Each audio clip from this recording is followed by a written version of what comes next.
Hey guys, it's Marcus D'Angelo, and I'm back to remind you that next week, DDP Snake Pit is being replaced by The Snake Pit with Jake Roberts. We originally planned to release it on Wednesday, December 7th, but we're calling it audible, and we're releasing on Tuesday, December 6th on all podcast platforms. And then every single Tuesday from there on, a new episode of The Snake Pit is going to be available for you to enjoy. And the topic is selected for episode 1 of the Snake Pit. We're looking back at this Tuesday in Texas 1991 and the culmination of the feud between the Macho Man Randy Savage and Jake the Snake Roberts. I know that Jake is excited to discuss it. I'm excited to discuss it. And we're looking forward to bringing you guys fresh content every single Tuesday from here on. So, again, that's going to be Tuesday, December 6th for episode 1 of The Snake Pit with Jake Roberts. And remember, guys, you can get it early and ad-free exclusively on adfreeshows.com.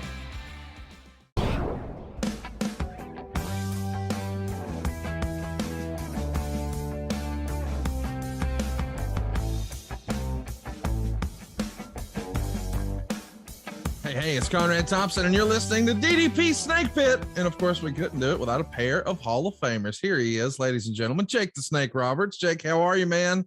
Oh, man, you shouldn't even ask. It's too good. Well, I'm glad almost to hear ashamed that. how good I feel. Well, I'm happy for you, man. And I'm happy that we've still got our other Hall of Famer with us on board today, Mr. Diamond Dallas Page. DDP, what's up, dude? Never had a bad day in my life, bro. Bunch of sore ones, no bad ones. Well, that's the That right sucks. attitude to have. I wish somebody would piss in his tea or something just to screw him up. One day. He'd probably go, this Kinda flavor good. is odd. Haven't had it before, but you could grow to like this. Dude, I actually remember being back in the friggin' days when you go to drive-in and drinking. And I thought I grabbed that friggin' beer bottle, pulled it out, Piss bottle. Yeah. Been there, done that. Oh God. You gotta what the save hell? time. You don't stop for peeing. You piss in the bottle, I man. had friggin' too far to walk. Yeah. Hypothetically, Look at that moment. You don't ask for a second one, I'll tell you that. Thanks for reminding me of that moment, Jake. I've never had the opportunity to do that, thankfully, but I am curious, what happens if you fill the first bottle and you're not done? Man, that's You have somebody else hand you another one and they hold it for you. The hot tag of P-ball. Yeah. I won't mention any names. I'm nowhere near you, man. Well, here we are, another episode of DDP Snake Pit, and boy, we're going to be celebrating a big star today. It's 316 time, and every single year, people start posting their favorite Stone Cold Steve Austin memes, and boy, we got a couple of guys here, one in particular who was a big part of all that, and we're going to be talking about that. But I think first, we probably want to catch up with heels. Dallas, we're winding down heels here, and man, I'm pumped to know that they're working on season 2. But as we finish up season 1, what do you think of how we're winding things down with heels? Well, for me, I got to hear your viewpoint on this whole thing. I'm gonna stay out of it. I want to hear your viewpoint.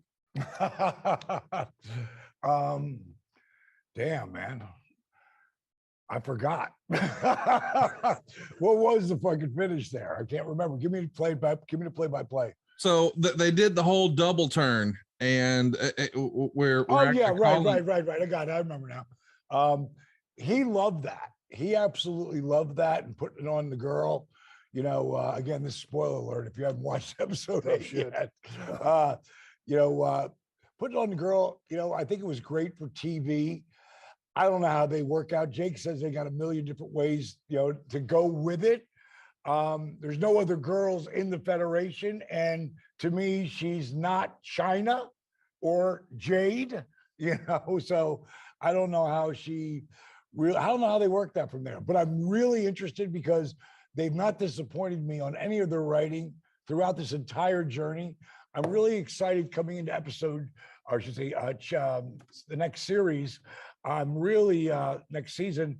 I'm really excited to see what happens with the father, and how they work some of that backstory in. Because, like we said, we've talked about the Grahams, and they're not the only guys. It's been a lot of guys who've put themselves down, and it's a moment like that, around something around, we just blocked out. There we are back. A moment like that, when you literally dealing with suicide, it's sometimes a guy just snaps. And I'm sure as he's pulling the trigger, there's times where they go, no, what am I doing? And then you're really, you're a mess after that. But I'm really interested to see where they go with it. I think it was a good, it was a great feel-good moment, which is, it's the big payoff. And if it was a shoot and they were really doing that and hitting, the whole 10,000 people there, and they see that girl up there, and that's like, whoa, what the hell? I think the people who follow the DWL, I think that they really would love to see that, So overall, I'm excited for season 2. I'm hoping to get some of the guys in here because they film, not too far from here. And I know Cody was talking to Emil and letting him know what we were doing. So maybe we can get him in here, or maybe get Crystal in here, or I can make it up that ladder. Yeah, there you go. You never climbed a ladder in your life. I know that's right. Hey, Jake, fly, baby.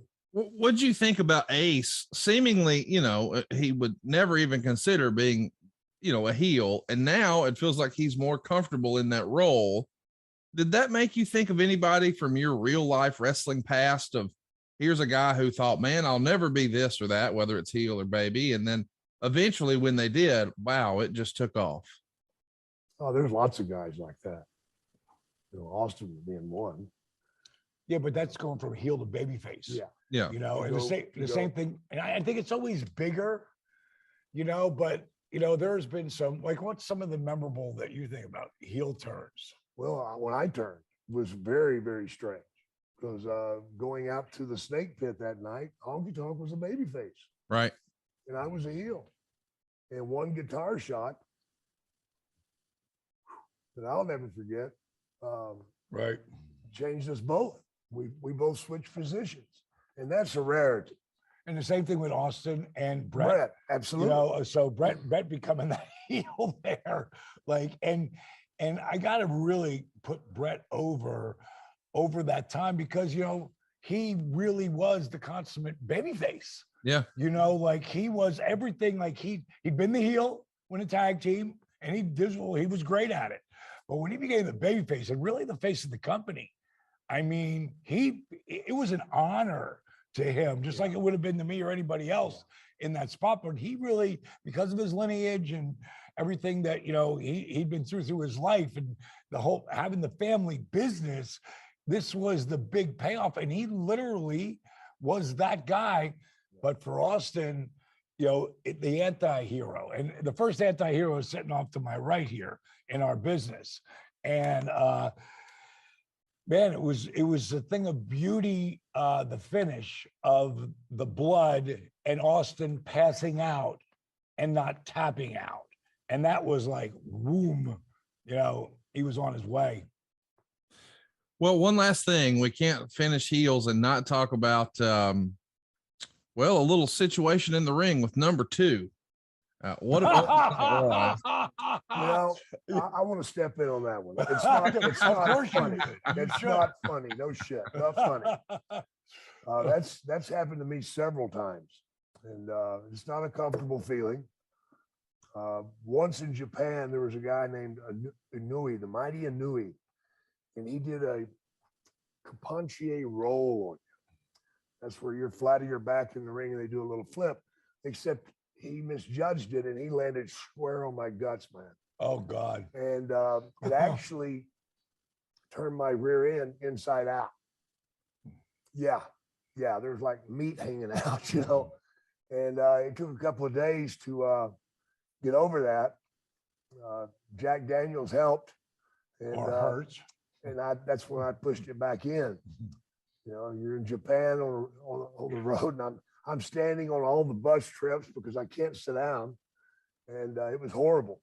But I've had funnier ones where you maybe ate some Mexican food or something that's kind of on fire, and you blow it out, But that's not real funny either because it's going down your legs. Okay, all right. We Enough of that shit. Drop Enough of that shit. I see how I did that. But- I am so But good. the one thing I do want to say is I love the way Wild Bill sold it. Oh yeah, yeah, yeah, And, he's one of the boys. yeah. I mean, he really is.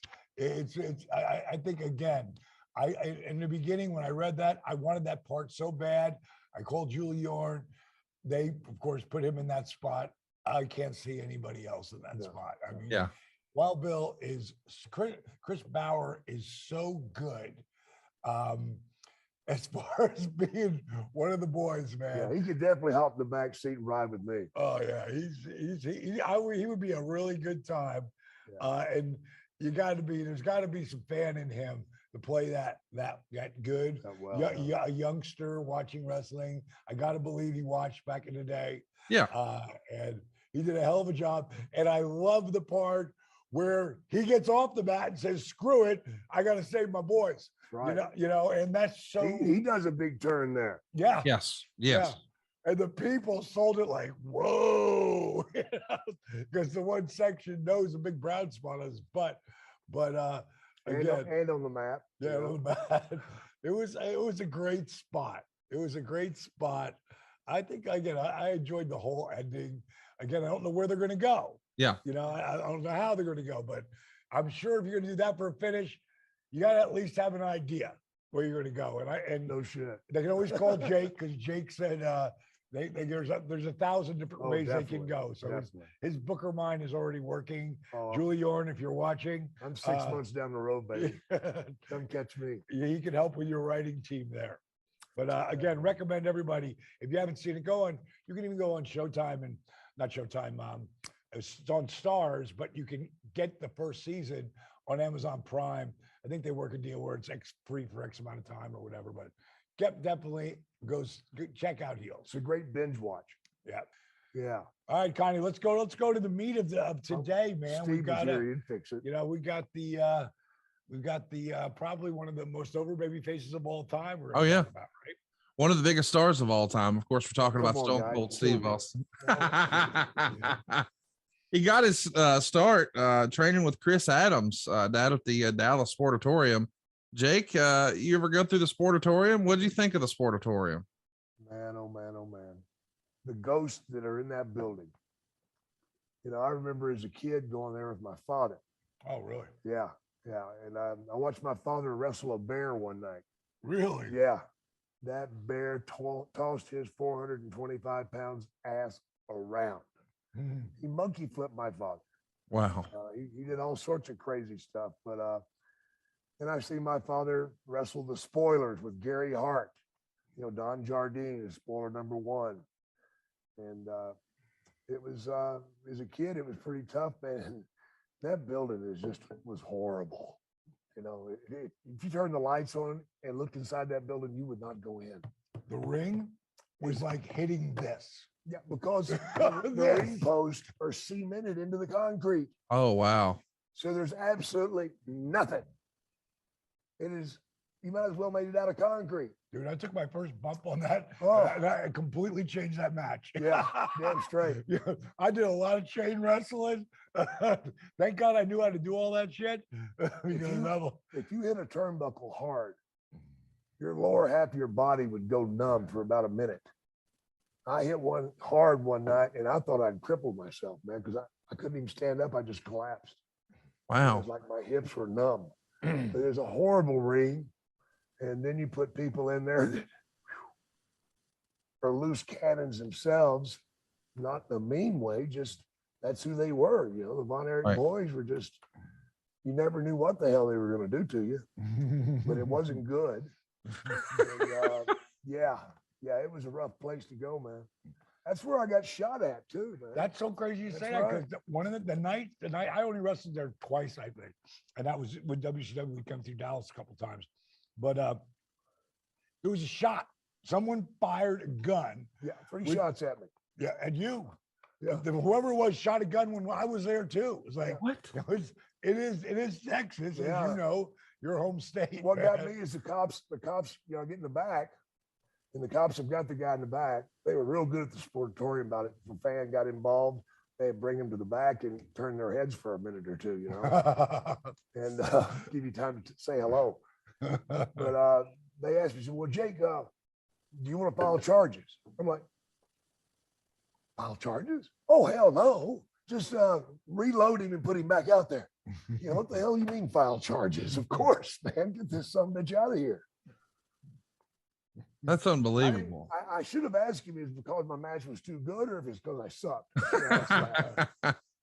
Dallas, I had no idea that you were even in the Sportatorium, but I just quickly looked. It looks like you were there September 5th, 1992, teaming with Vinny Vegas to take on Marcus Alexander Bagwell and Dustin Rhodes for a WCW house show. That blew my mind, man. I didn't even know the Sportatorium did WCW house shows. That's crazy. Oh, yeah. Yeah, it was, I loved working with Kev. And, no one ever thought we were going to ever make it, period. And for us to be there, and just being on the road with him was so much fun. We'll talk about some Nash stuff out later. Let's get to the other guy. So Steve Austin is named Steve Austin by Dutch Mantell. Jake, you got any good Dutch Mantell stories you can share with us? I wished I did in a way, but I'm glad I don't in a way. Dutch and I never worked with the guy, maybe once or twice. And, that was fun. It wasn't much of a match. It was, beat him and that was it. But Dutch has been around for a long time, and Dutch is Dutch. He's one of those Tennessee boys. And he come from that Jerry Lawler school of pat you on the back, stick a knife in it. Oh. So, sometimes his thinking is a little bit off. It's one suggestion would be telling, what was the big Texas boy? Oh gosh, brain fart. LBJ or JBL. Yep, JBL. Telling him to really get that clothesline in there. Jesus Christ, man. He hit me at that one time, and I said, you ever do that again, I'll kill you. Because he nearly tore my head off. Yeah, he came that close. And here's the thing, guys. You can give a guy a clothesline and tear his head off, but the chances are it's going to be the worst looking bump. It's not going to be exciting, except for the guy throwing the clothesline, because you can't do anything with something coming at you that hard. You put it in there right, and I'm going to take a nice bump for you, and it's going to look really good. Yeah. But you come with one of those, brother, and I'm going to be trying to save my own life. So that was Dutch's thinking there, but it was wrong. But Steve Austin on the other hand. Yeah, Steve Austin's quickly going to get signed to WCW in 1991, along with his wife, Lady Blossom. Dallas, this is probably when you first meet Steve, right? WCW 91. Yeah, we came in, and me and him. Yes, I'm very matter of fact, like who I am, no matter what. And I believe he liked the honesty. It's why we've been friends for 25 years, like really good friends. When it came down to working, and when I would finally, start working in the ring, be going down to power plant, and Steve rode alone a lot. He would ride with a choice few guys, whether it was Mick or me or Kevin Nash. He wanted someone he could have a conversation with, and who really wanted to talk to the business, and we talked. That's all we ever talked about, the psychology and everything. And when we finally got to me actually working, and we'd get to the place early, and we go in the ring, and we'd work for probably about 30, 40 minutes. And one of the really funny things, I don't know if you've ever seen, I know you could do it, but Steve would do what he'd call a match with the Invisible Man. Oh yeah. And he get in that ring. I wish to God I've taped that, because I taped everything. But it just came out of nowhere one day, and he had about a 10-minute match with the Invisible Man. and it was so right over the top rope. I mean, he did everything, man. It was we did that years ago, but man, the first 2 times out there, he beat my ass. And, it's pretty frustrating. You got to do the job for the visible man. I hooked him for the DDT and he backdropped. That really sucked. Over the top, I might add. Dallas, what was your first impression of Steve when you got to see him in the ring and just what he was trying to do with wrestling? I mean, I don't think anybody would have predicted he was going to become the megastar he was, but what was your first impression of Steve? Money. like there's certain guys who are just believable as hell, and that was him, like very early on, even as Stunning Steve, when he was doing all that in the Hollywood Blondes, like everybody thought he was money. Who knew he could be to that level? You never ever think, anybody at that point could be at that level. But he was a guy that he was earmarked, and you could see he was a notch above everybody else who had come in at that time, and hence the TV title and eventually the US title. And I think a lot of people saw him as maybe the next Flair. I think a lot of people would have thought, they talked about it. And man, you could hear the people talking about the potential. And it was great for me because, again, riding on the road with him, and, talking to business and talking comebacks and, and heat and, just bumps and just every aspect of the business, just like with Jake, you can talk about everything, especially if you just did something, then you can talk about that for the whole ride. The first time I seen him, I don't remember what it was, but the first thing I got out of it was an unbelievable mechanic. Mm-hmm. His stuff, you couldn't see through it. It was solid. And he had an attitude. And you seen that attitude. Oh, yeah, he brought that on. And that's when you know that you got something special. One of his first big programs is working with Bobby Eaton, and he's going to win the TV title. Sadly, Bobby just passed away last year, but Jake, you're grinning right away. You got any good Bobby Eaton stories you can share with us? Oh man, Bobby, one of the great ones, man. One of the nicest human beings alive. So sweet. When he was alive, ever in the business. Yeah. He was so nice and kind and all that stuff, which tells me you don't belong in this locker room because you're going to get chewed up. But he didn't. People loved him. He just blasted through it. What about you, Bobby? If everybody, he'd bring 5 extra towels from the hotel. Oh yeah. He brought toothbrushes. He brought bobby pins. He brought a sewing kit. When I was doing the angle where the homeless guy, and I got the rip tights and the scraggly beard, not doing anything with my hair. The hair dye, the blonde dye go through, so my hair looks ridiculous. And he come up, Tom, I see your tights, the rip there. Let me take care of that for you. I go, Bobby, it's a gimmick. It's what Bobby had the squirmiest stomach of all time. Oh yeah. If you even or you start to pick your nose in, and start doing that. So the first time I got a chance, which was in the ring, oh God, I hawked up a loogie. Oh gosh. And spit it in my hand and then licked it off my hand. And he just turned and puked right there. He puked right in on the audience's feet, man. It was awesome. I loved it. It was one of my top 3 moments in the business. Jake's top 3 moments. Yeah. Mark that down. Yeah. It came from way down, man, way down. And my God. And then he comes to the back and apologizes for puking. And you never mentioned about what I did. Just apologize for puking. Great guy. Yeah. Fun. And could work his ass off, man. Bumping.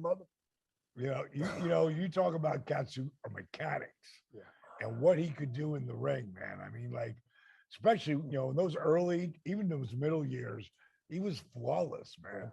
He was so smooth, man, so smooth. You could watch him and go, "Wow, that's magic." but jumping off that top rope and dropping that leg, Alabama Jammer, man, that's going to take a toll. And that's like I try to tell so many of these young guys are doing today, because they're doing stuff that make that look like it's a hip toss. Yeah. You know, because they're just doing stuff that's like, whoa, wow. You know, I get sore watching a lot of the matches today. And I'm not talking about AEW. I'm talking about all of them. I'm talking about every league. There's the guys who are the foot soldiers. They're going to be a little bit better. But the guys who are the high flyers to do the crazy bumps. And Bobby was really one of the first guys to be doing that. You know? Well, let's talk about riding with Austin, because Austin wrote in his book, Dallas, that you and Foley would sometimes ride with Austin, and as it's written in the book, that boy, they ribbed you pretty nonstop, did they not?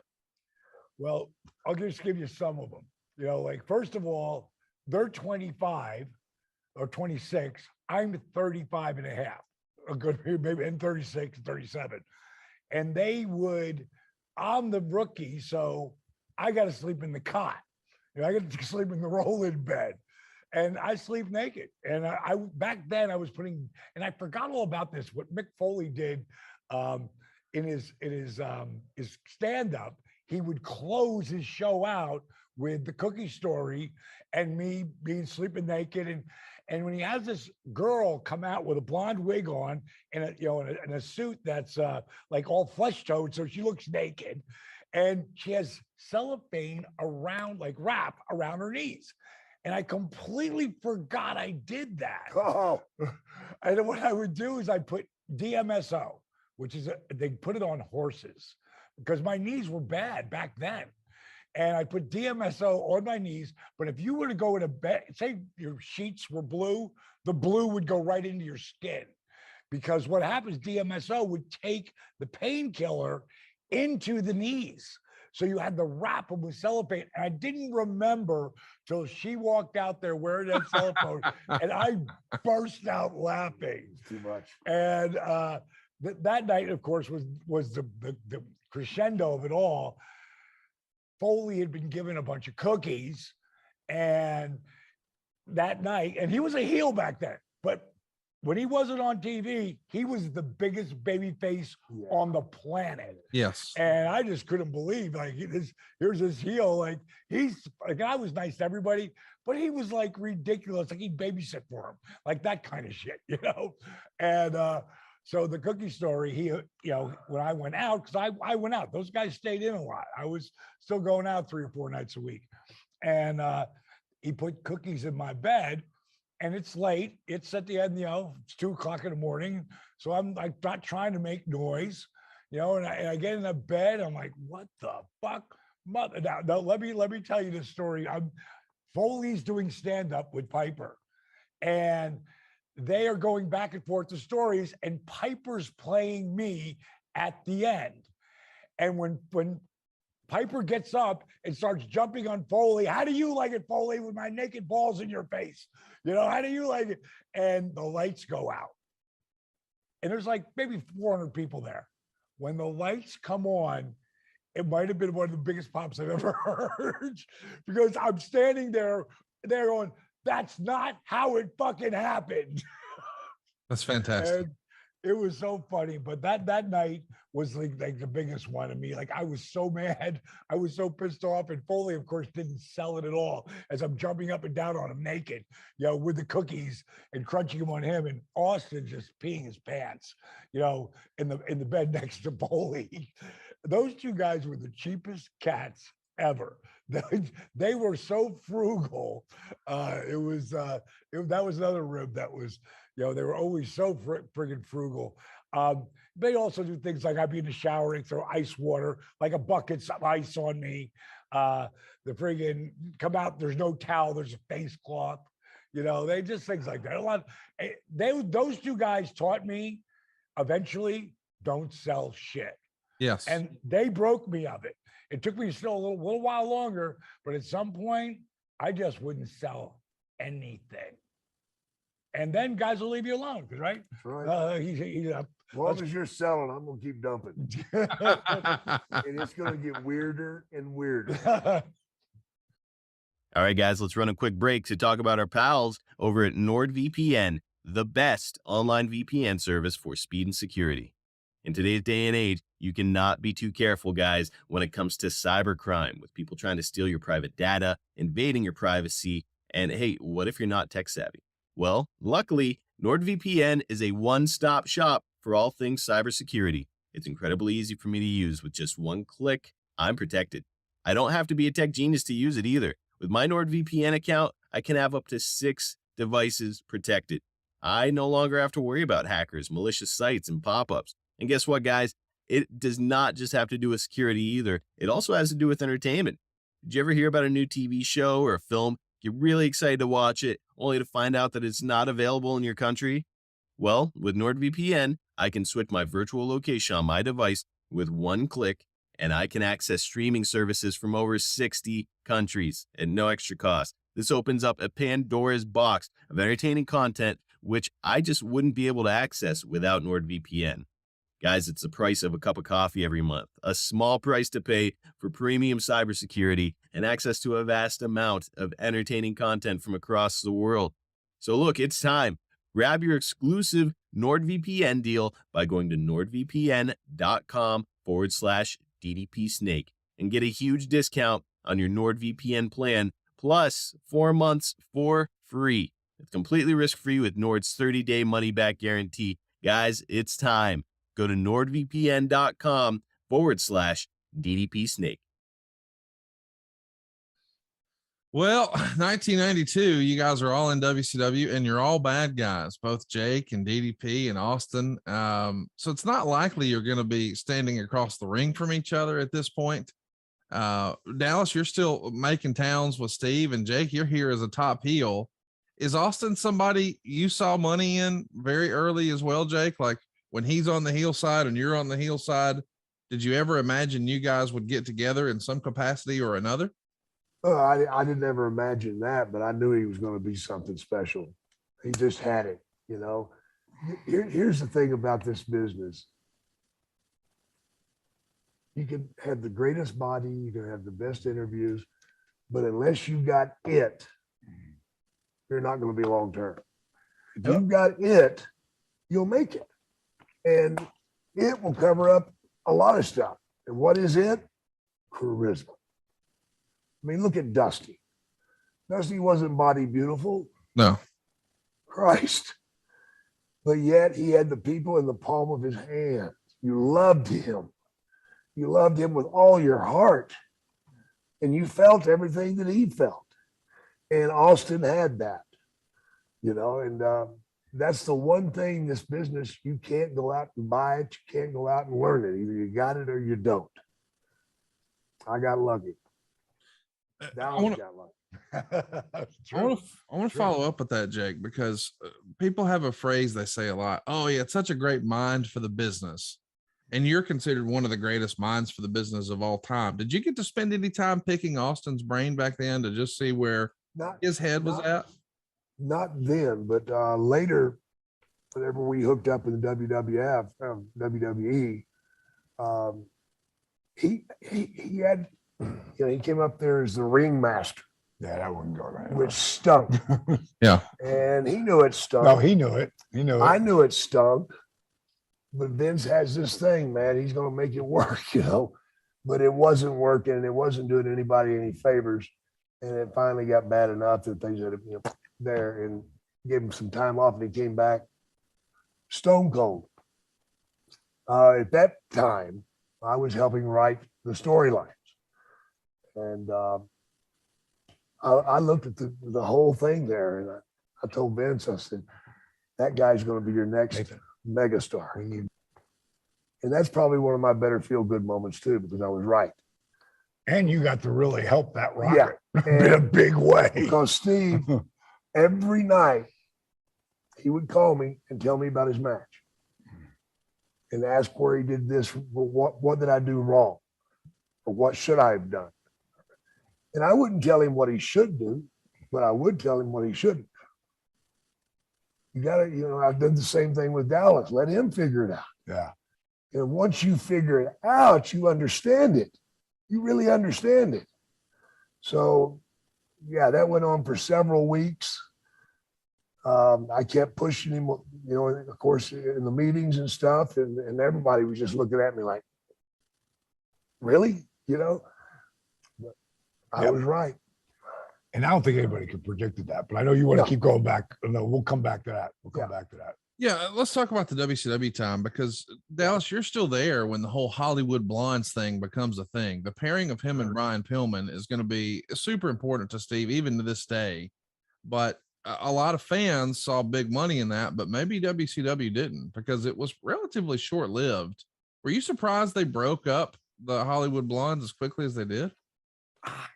There's so many things about booking. I don't care who's booking. I don't care who, because there's an influx of guys booking and not booking and booking and not booking.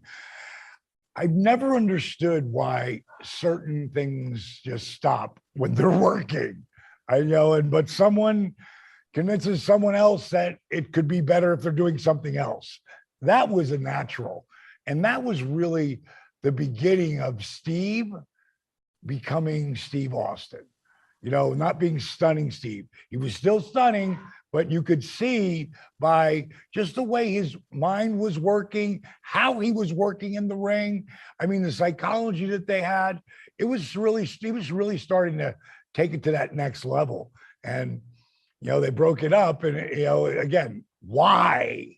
I look back to my career, like when I had the triad with me, Bam Bam, and Canyon. There's nothing going to be, that was a different Freebirds. Yeah. And that could have been so amazing. Then they broke it up. I was like, okay, I'm not booking, so I don't get to make that choice. But I don't know why they did, but when it's all said and done, you never really make it as a tag team. It's a great building spot. And then at some point, one of those guys, it's really never both of them. There's very few guys. You can go all the way back to Sting and Warrior, but they didn't have a run together for that long. Yeah. They got broke up really quickly, and they both became two of the biggest stars ever, obviously. But very rarely do you ever see that. The one guy is going to pop,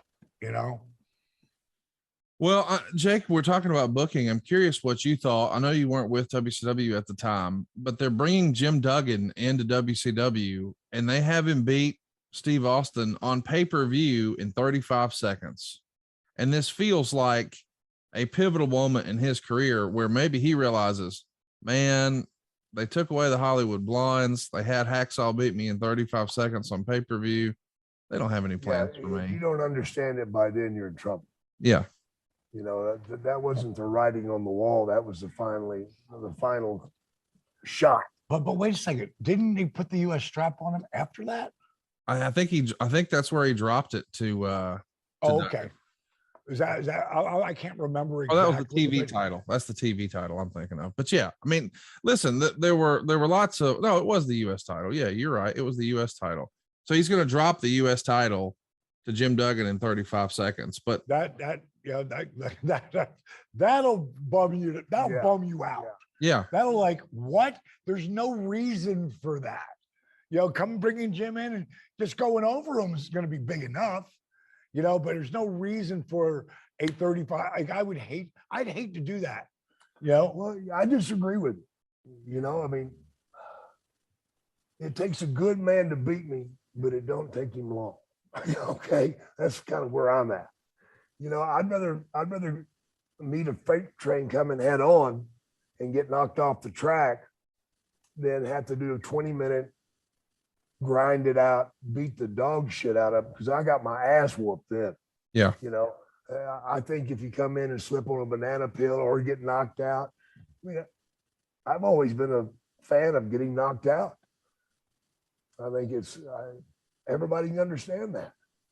I don't know. To me, I want to see a match. I want to see. I understand that too. Yeah. That's just me personally. And for me personally, I don't want to do the job in 35 seconds. Right. Well, there's 11 coming through everybody. That's a different animal if you're, in that spot of his feeding frenzy. But I wouldn't going to let him take me out like that. We're going to have the best match ever. So to me, that's what I want to have. as a fan, it felt like these guys were from different generations. In reality, they're only 11 years apart. But it did feel like Duggan was more of the 80s older guard, and Austin is like this new man of the night wrestler of the 90s. And it felt like we were, I don't know, stepping back a bit. And I wondered, Alice, you were there at the time.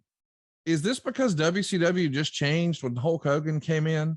It felt like everything changed in WCW when Hulk Hogan came in. They had their most successful pay-per-view ever at Bash at the Beach with him and Flair. And based off of that success, we started to see, for lack of a better word, a lot of Hogan's buddies come in, guys that Hogan trusted and made money with in the 80s coming in. And it felt like perhaps Austin was a casualty of Hogan coming in and bringing all his pals. I don't know about that, because again, I wasn't privileged to that.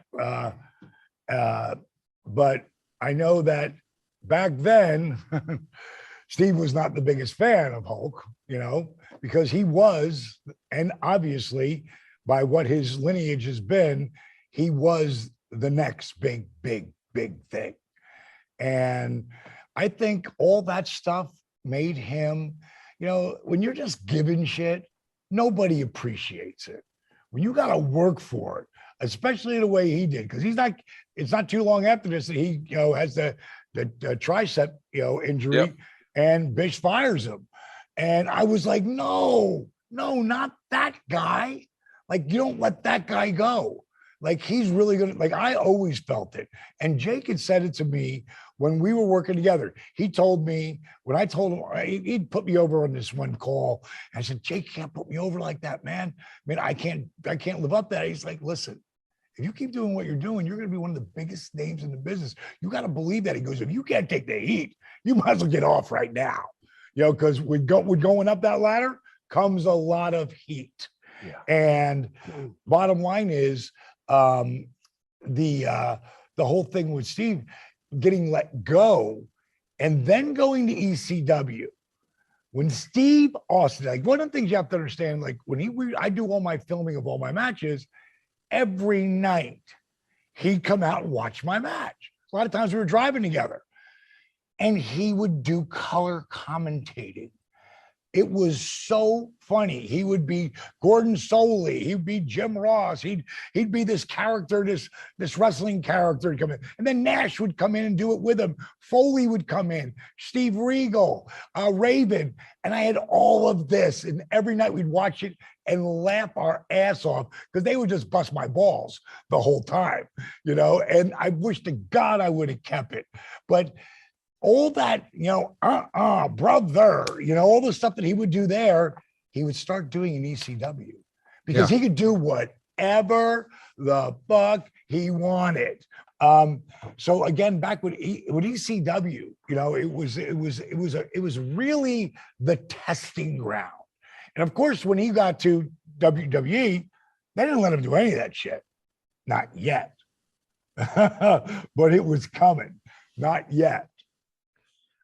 I wonder, if WCW, and again, not trying to be negative and talk about Hogan as if this is all Hogan's influence, but Hogan represented, the high watermark in pro wrestling. And when all of a sudden WCW has an opportunity to work with him, of course they're going to jump at that chance. But it does feel like as long as Hogan's there, and this is a phrase that's been used a lot, there is going to be a glass ceiling in WCW. Like, you can get pretty high up, but you can never really be the top dog because everybody knows that's going to be Hogan. And Jake, you're sort of nodding your head.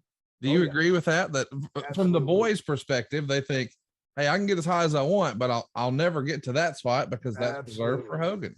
And the people that he brought in knew that. Yeah. And they dealt with it. It depends how bad you want to make money.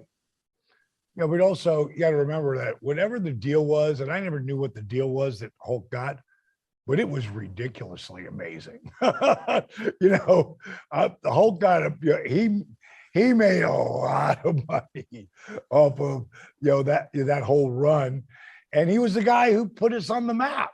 So he should. And, he had a lot of stroke, and man, for me personally, I knew I was never going to go over him, but he really helped me at a time when I was with Savage.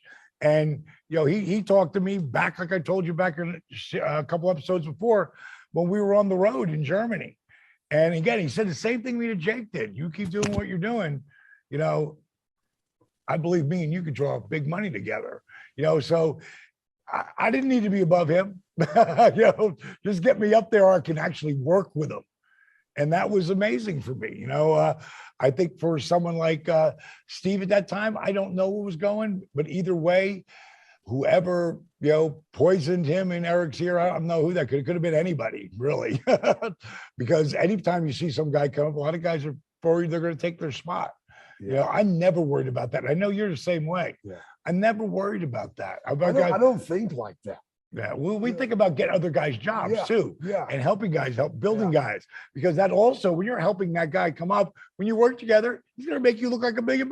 Yeah, you're going to take care of you. Here's the thing. I always thought, if we can all just keep working together, we'd almost be interchangeable.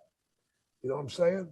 And there wouldn't be any heat. There wouldn't be any jealousy. Jealousy has killed more wrestlers than anything's ever killed. Jealousy, because of the things that you can't have. And I've told you in the past too that I think what killed more wrestlers than anything was the situation that you work your whole career, your life, giving it your all, and you're on the top, and somebody comes to you and says, our creative team is having a hard time really putting something together for you, so we're going to have to let you go. And here you are at the top of your game. So the ball's taken out of your hand and you're sent home. Well, once you've been to the big shows, you're not going to go back on the, indie circuit, man, and try to get a gig or two a weekend. And what do you tell that little boy that you got at home? Daddy's not good enough anymore? Yeah. Daddy's the same man he was yesterday. But them taking it away from you and not letting you play is what's killed more wrestlers than anything else. So eventually, after he gets let go by Eric Bischoff, which you touched on, and it went off. And he jumps into the whole ECW thing, boy, he really becomes a star. As we said, Jake, you alluded to it earlier, he debuts as the ringmaster, which is less than ideal. Sooner rather than later, he separates from DiBiase. DiBiase is going to jump to WCW. And Jake, you had a long history with DiBiase, going back to Mid-South and, of course, the heyday of Vince McMahon's WWF. But typically when you have a quote-unquote manager, they try to add that to your presentation because you might not be maybe the best talker in the world. Right. Steve Austin was a phenomenal talker, but now he's got DiBiase, also a phenomenal talent. But inside, that probably had to wear Austin out a little bit. Like, damn it, I can do this. I don't need the training wheels, right? Well, I'm sure Steve was going, you're talking about somebody that's not me. Only I can explain me. Yeah. Don't have somebody else come out here and tell you, okay, you look at Jake, Jake can do this, Jake can do that. No, that's not the same thing. And you get tired of that real quick because you don't feel like that they're putting you in your best light. You can say things that are new and fresh and in your direction. Whereas DiBiase was getting towards the end of his run and he slowed down and he doesn't have that quick wit that Steve does. And that's what he is Steve quick. He's like you. He's like Nash, very quick witted. You want to get a pissing contest with Austin. So Jake, you come back into the ring for the WWF in May of '96, and you're quickly programmed on all the house shows with Steve Austin. Are you seeing the progression of him in the ring, or this is, I guess, is the first time you're in the ring with him? What did you think of your time in the ring with him on those house shows? Because that's where you really get to try things, right? Yeah. At that time, I was wanting Steve to be more concrete on who he is. come up this business, man, and you got in your mind what you want to do, then you go out there and you try these things, and some of them work, some of them don't. What do you do with the ones that don't work? You shit can them, get rid of them. And Steve hadn't done that yet. He needed to fine tune. And that was my job in the WWE. Fine tuning guys, getting them ready for Hogan in the earlier days. Now I'm up there. I don't even want to be in the ring because I'm overweight. I don't feel good in the ring. And they give me Steve. And Steve, I just liked the guy, and because of the way he presents himself, it's like, here it is, son of a bitch. If you don't like it, get the hell away from me. And that's kind of the way I am, but just in a nicer way. Trust me. It all comes to a head, King of the Ring 1996, and everybody remembers Austin's promo, but I think what a lot of people forget is that was really part 2. He was responding to your promo where you talked about John 3:16. Take us through that night about what you remember about wrestling magic being born there. I remember going to the ring, and Steve and I got into the ring and started our match, and it was really funny because he'd been through hell that day. Yeah. He had his mouth busted. He had to have all that sewn up in between matches, and he's still going. The show's still going. You got this is a third match, right? Yeah. Yeah. Third match at night. We've been out there before, and now we're out there, and everybody's done everything. Steve goes out there. He's ready to put it in supersonic warp 7. And I said, no, we're not doing that. And I told him, grab a hold. And I sat on my ass. And I thought he was going to drag me across the ring and just keep dragging me because I wouldn't get up. Stay with it. Stay with it. We're all right. And I was trying to teach him a little something. When you're in the ring, man, you're what everybody's watching. Yep. You make them pop when you want them to pop. You don't let them tell you when to pop. If you do, you need to get your ass out of the ring, burn your tights, and get a seat. Because you got to control them. If you don't, it's a clusterfuck. And you don't need that. So he grabbed the hole, and we made the match happen, even though he had several that night with his injury to his mouth and everything else. And then he cuts the best damn promo that he could have ever done. Yeah. Because he went from Stunning Steve Ringmaster to Stone Cold Steve Austin. His brother, he threw it in everybody's face. Without saying God's a piece of crap, he just put himself above that. Stone Cold said so. Did he say Stone Cold said so then? And that's the bottom line. He hit that. But the big thing was Austin 3:16, which was not, this didn't come as the legend goes. And I know you were loosely involved in creative at the time and certainly doing more than just one of the boys. Yeah. But as the story goes, this was not a marketing initiative. There wasn't a big plan. There wasn't a board meeting. Those words fell out of his mouth and the crowd responded. The next night at TV, people are holding up Austin 3:16 signs. And then they thought, well, this is a shirt.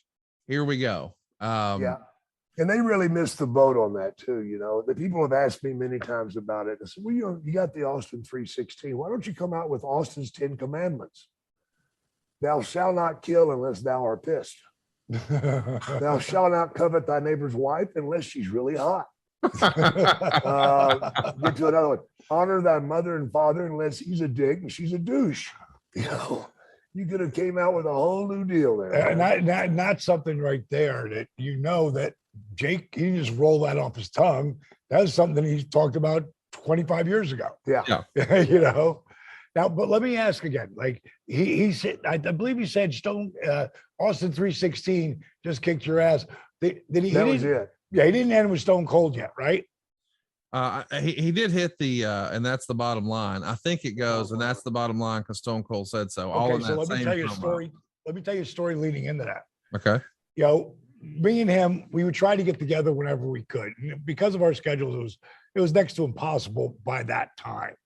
And we did get together, and I came over to his house.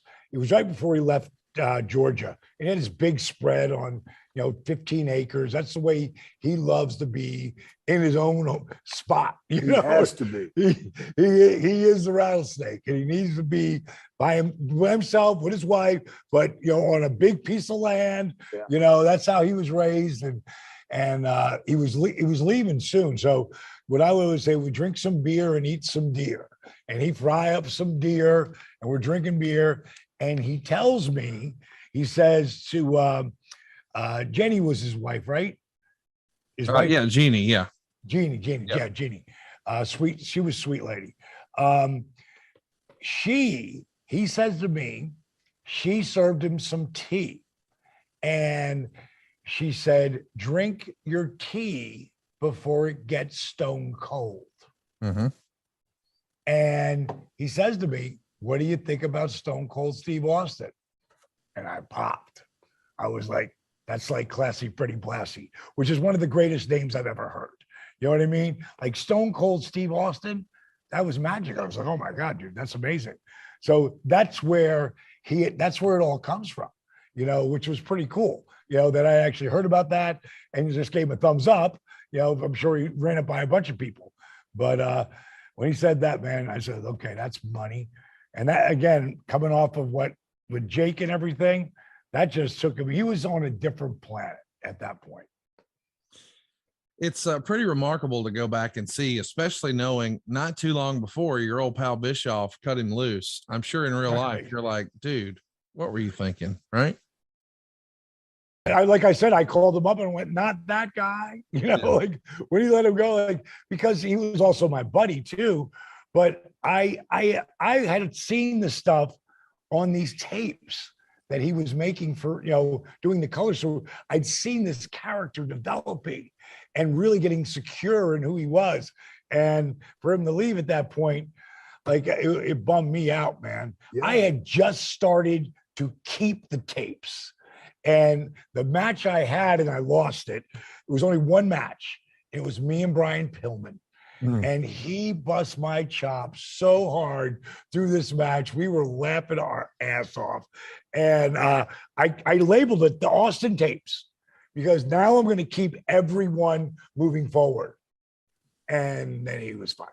He hurt his tricep and he was fired. I was like, oh, and I had the one match and I had that tape for years. And then one day it just disappeared. I was so pissed off. So the Austin ship really takes off at Survivor Series. Bret Hart makes his return. They did an unbelievable vignette of him just talking all kinds of trash to Bret. Ultimately, Bret gets the win, but what a match it was. And then 1997 rolls around, and January of 97, such a critical moment in time in your career, Dallas, when you turn away the NWO and hit the diamond cutter on Scott Hall. That same month, the Royal Rumble is really the Steve Austin show. And Jake, he even throws you out of the ring that night. He technically is eliminated. The referee doesn't see it. He sneaks back in. He's declared the winner. That Royal Rumble felt special, didn't it, Jake? Oh yeah, absolutely. Absolutely. The Rumble, God, those matches were brutal. To get an early number and have to stay out there while 25 guys come to the ring and kick your ass, because each guy that comes to that ring is going to shine at first. Yeah. And if you're one of the unlucky few that is out there for that whole thing, you do get your butt worn out. But at the same time, there's so much stuff being created in that one match. You walk away from the Royal Rumble, you'll have 4 or 5 different things cemented, ready to go. And it was pretty clear. Steve Austin's ready to go.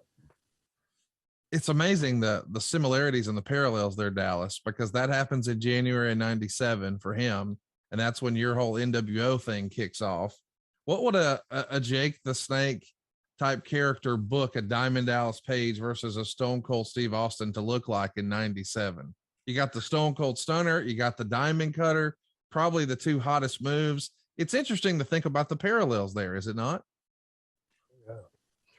For me, it was amazing that I had come up to that level. And he was there, and we talked about this on his Broken Skull Ranch show we did back in December. You know, we were both like just we were on that rocket, you know, and I was really pumped when at the end of that year that me and Savage got the feud of the year, because he was with Brett and they were in second. Of course, he had, as that kept going, they kept going with him and kept pushing him. And I didn't really get that kind of a push. And I'm super happy with what I had, but there was so many ways you could have gone, you know, with what I was doing at that time. And I think if Jake was booking, it would have been a little bit different. Yeah. You know, and I would have got that opportunity. And maybe, you know, because the way it was going, Goldberg was just coming up, but he was on the insane, crazy rocket that just had it was all over the place. And he was so believable, but I really thought I should have gone over Hulk, you know, not in Georgia, wherever, you know, should have dropped it to me. So gave Goldberg a little bit more time to learn how to talk. Now, by the time he gets to WWE, he's learned how to talk. But, you know, there was a period of time where the reason why Stone Cold was hotter than him to me was because not only they're both believable as hell, but Steve could talk his ass off. Yeah. He could talk and not have to do shit. He could talk for 20 straight minutes. Yeah, but he can also work his ass off. Right. But again, he could do both at its highest level, you know, and, you know, I can't tell you how many people came up to me when I'd be signing autographs somewhere and like, man, we want to see you and Stone Cold together. We want to see that match. And I heard that all through 97. You know, it was a great compliment to me to even for people to say that, because to me, he was, you know, he was the guy. And I could see where it was going and what was happening. He was the guy. If it would have been me and him, I'd have been doing the job with no problem. You know, yeah, he ascended to a different level, but it was super fun to think about me and him driving in the car back in the day and him getting in the ring with me, you know, and, you know, working with me when I'm just learning. And then 6 years later, you know, they're comparing me and him together. You know, it was really, and he did himself, you know, when we were on a show, because it was very parallel as we were going. And then 97, you know, Pro Wrestling Illustrated still work, but it's an idea of where people land. 97 and 98, I was number 4, you know, freaking Steve, I believe, was number 1 both years, you know, and justifiably so. And I was, again, just happy to have had the career that I had because of this guy and Dusty guiding me through the channels that are in this business of a lot of backstabbing and a lot Shark of Tank. It's real Shark Tank. It's like a real Shark Tank with muscle. And got chummed. You know, so it's really to navigate yourself through that. It was you know, treacherous at times. And I was just, again, so happy. I tried to kill everybody with kindness. That was just what I did. That's what I did. You know, so again, I'm back with Steve. It would have been amazing. And I really thought when I went up there, when I knew he was coming back, that, you know, eventually I know he's going to come back from that injury. I would have, you know, would have loved to have worked with him. There's a bunch of guys I would have loved to work with if circumstances were different. So you're carving your own path in 97. I mean, it's just lightning fast what's happening to you with the whole Macho Man thing and all that. And we've talked about that's going to be the feud of the year for 97. Meanwhile, Austin's doing the same thing on the other channel. So clearly you've both got your own thing going on. Are y'all in any sort of regular communication? Are y'all keeping in touch at all in real life? Absolutely. But it would be probably every 2 or 3 or 4 months. Yeah. You know, where we'd catch up and just catch up, you know, because we talk all the time. I mean, even Steven still today, I might go a month without talking to him. Then we'll talk to each other 3 weeks in a row, you know, and then we'll talk about a month. And, you know, we'd always just like, hey, just checking in, you know, blah, blah, blah. And that's tried to do, but it's, you know, how crazy the road is so crazy. Yeah. You know, when you're really living it, like I hear these rock and rollers talking about how tough the road is. Like, you guys got your own bus. You got, they take your bags for you. They drive you everywhere. What's so tough? You know, the road is tough, but when you got to take bumps and figure out where you're going to stay and carry all your own bags, you know, it's tough, and it beats your body and your mind up. And we didn't really have cell phones back then. Right. You know, like today, you just pick up, hey, dude, what are you doing? Super easy, you know. Back then, it was harder, you know, to stay in communication, you know. So you guys both touched on it earlier today, which I think is funny because it has become the gold standard. A couple of months after that Royal Rumble, there's the now infamous double turn with Bret Hart and Stone Cold Steve Austin. And here's this guy who we could, at this point, he's so beloved, we couldn't even imagine Bret Hart as a bad guy, but here it is. And we couldn't imagine this guy who's using swear words and flipping us the bird. He's our baby face, but here it is. The big double turn. Jake, you had to just be wringing your hands with, this is good shit.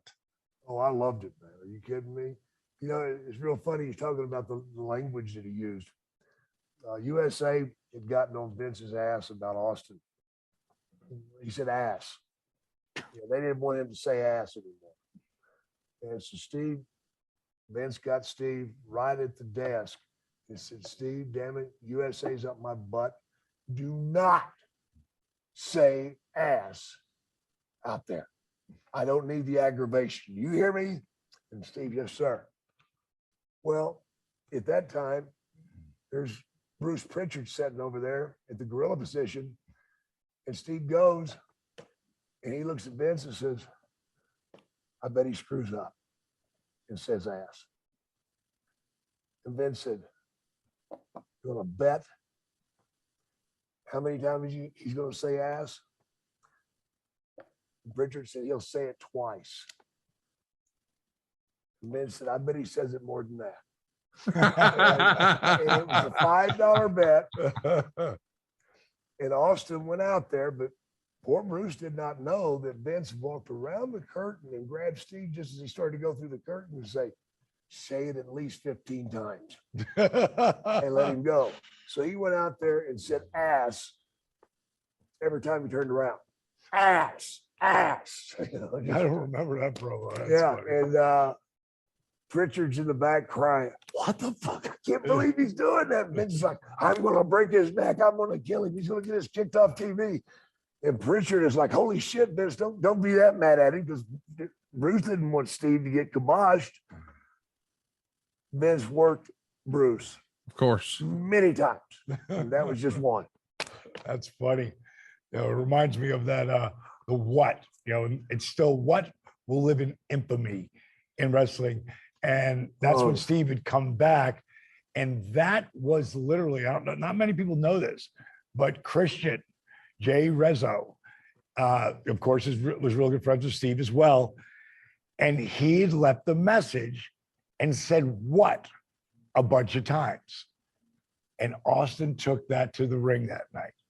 And nobody knew, freaking Christian didn't know, nobody knew. And he went out there and he really changed the course of some interviews. Oh my God. Because, oh my God, the what? I mean, he wore that out. And then it's still happening today. Yeah. Steve hasn't been in the ring in 10 years. That used to piss me off. I'd be on the indie circuit and I grab a mic and somebody go, what? I'm like, oh, fuck. I'm not putting up with this shit.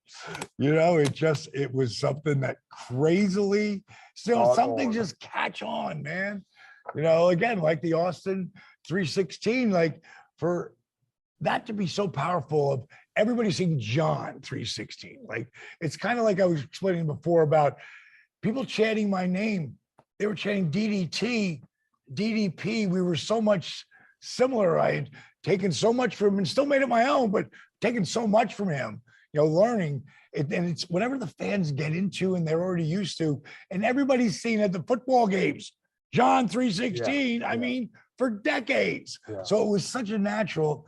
And I don't know about how much Steve made on those shirts, but I will guarantee you it was millions. Yeah. And that's Steve is a marketing genius, because he's the one who would come up with all of his shirts, the whole deal.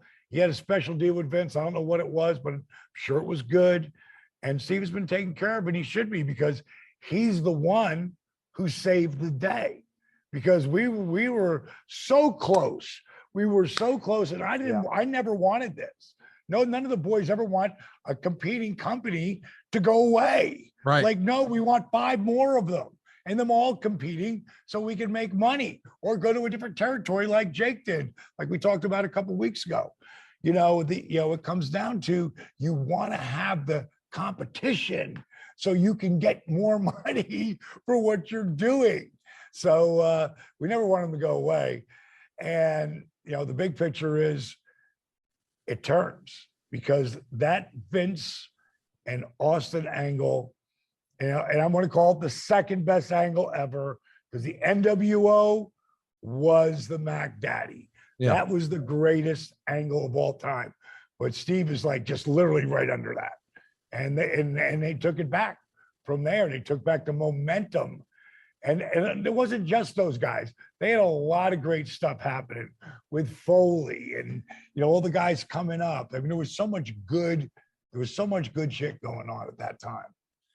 It really is remarkable when you go back and you take a look at how successful Austin's merch was. JR even talks about on Grilling JR that he remembers handing Steve $1 million quarterly checks just for t-shirts alone. So, I mean, just think about that. For 3 months, here's your t-shirt money. Back in the day, people used to talk about picture money. Here's your t-shirt money, and there's 2 commas in it. I think Steve Austin is probably 1A or 1B, and that's what I want to have a discussion with now, as far as Hulk Hogan, and the Hulkamania success, and certainly the Hulkamania t-shirts. But Hulk Hogan made Vince McMahon a millionaire. Steve Austin made Vince McMahon a billionaire.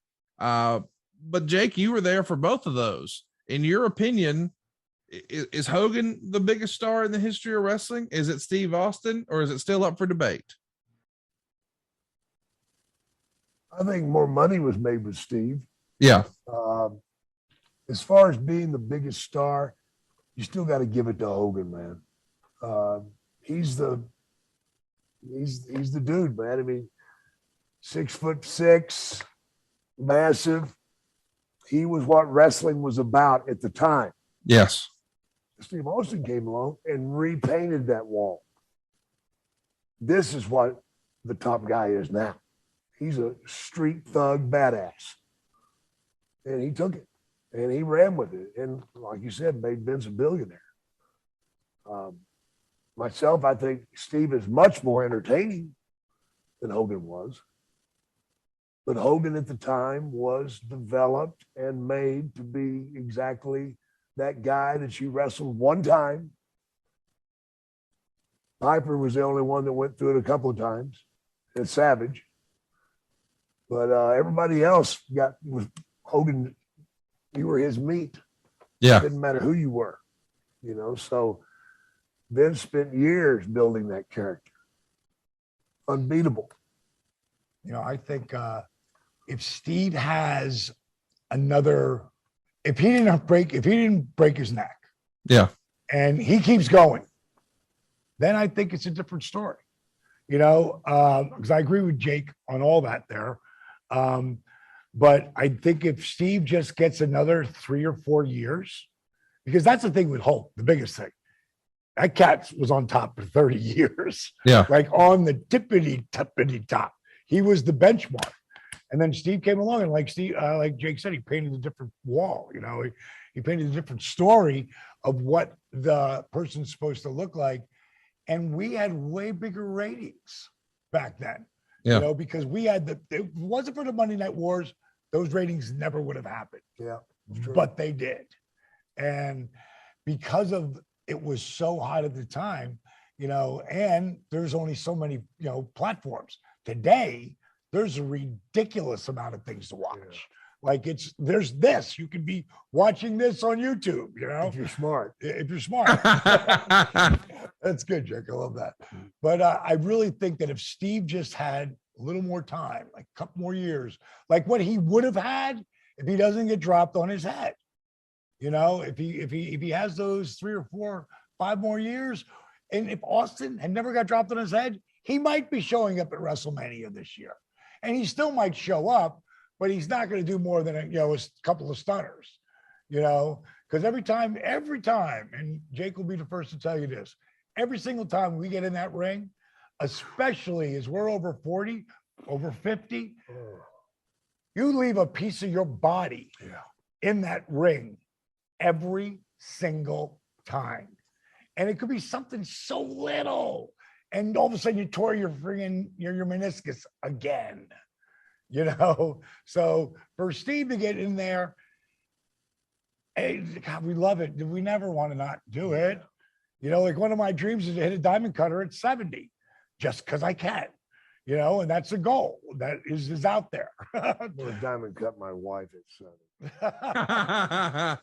So Dallas, 4 years. Now I got to get married. Shit. Oh, God. Bad idea. No, great idea. Great idea. You got it. You got it this time. Yeah, man. So, I really think if you just give him a little more time, Steve takes that mantle. But if you put it up the way it is, just him and, and Flair and, friggin', there's some really amazing talent. You look at that right there. And Barry Horowitz. Dallas, it's one of those weird things about Austin too, because he left so early. He was so young, and he had his last, he did have some gimmick stuff with Coach and Bischoff and things like that. But WrestleMania 2003 with The Rock, that's it. That's the last one. And all of a sudden this year, right after the Royal Rumble, people started whispering, hey, maybe this is the year we're going to see Austin back at WrestleMania. Would you be surprised if he does try to make a little bit of a run here one last time? I would be totally surprised. I don't believe, because this guy know him, and he's, it's not like he's not done it all.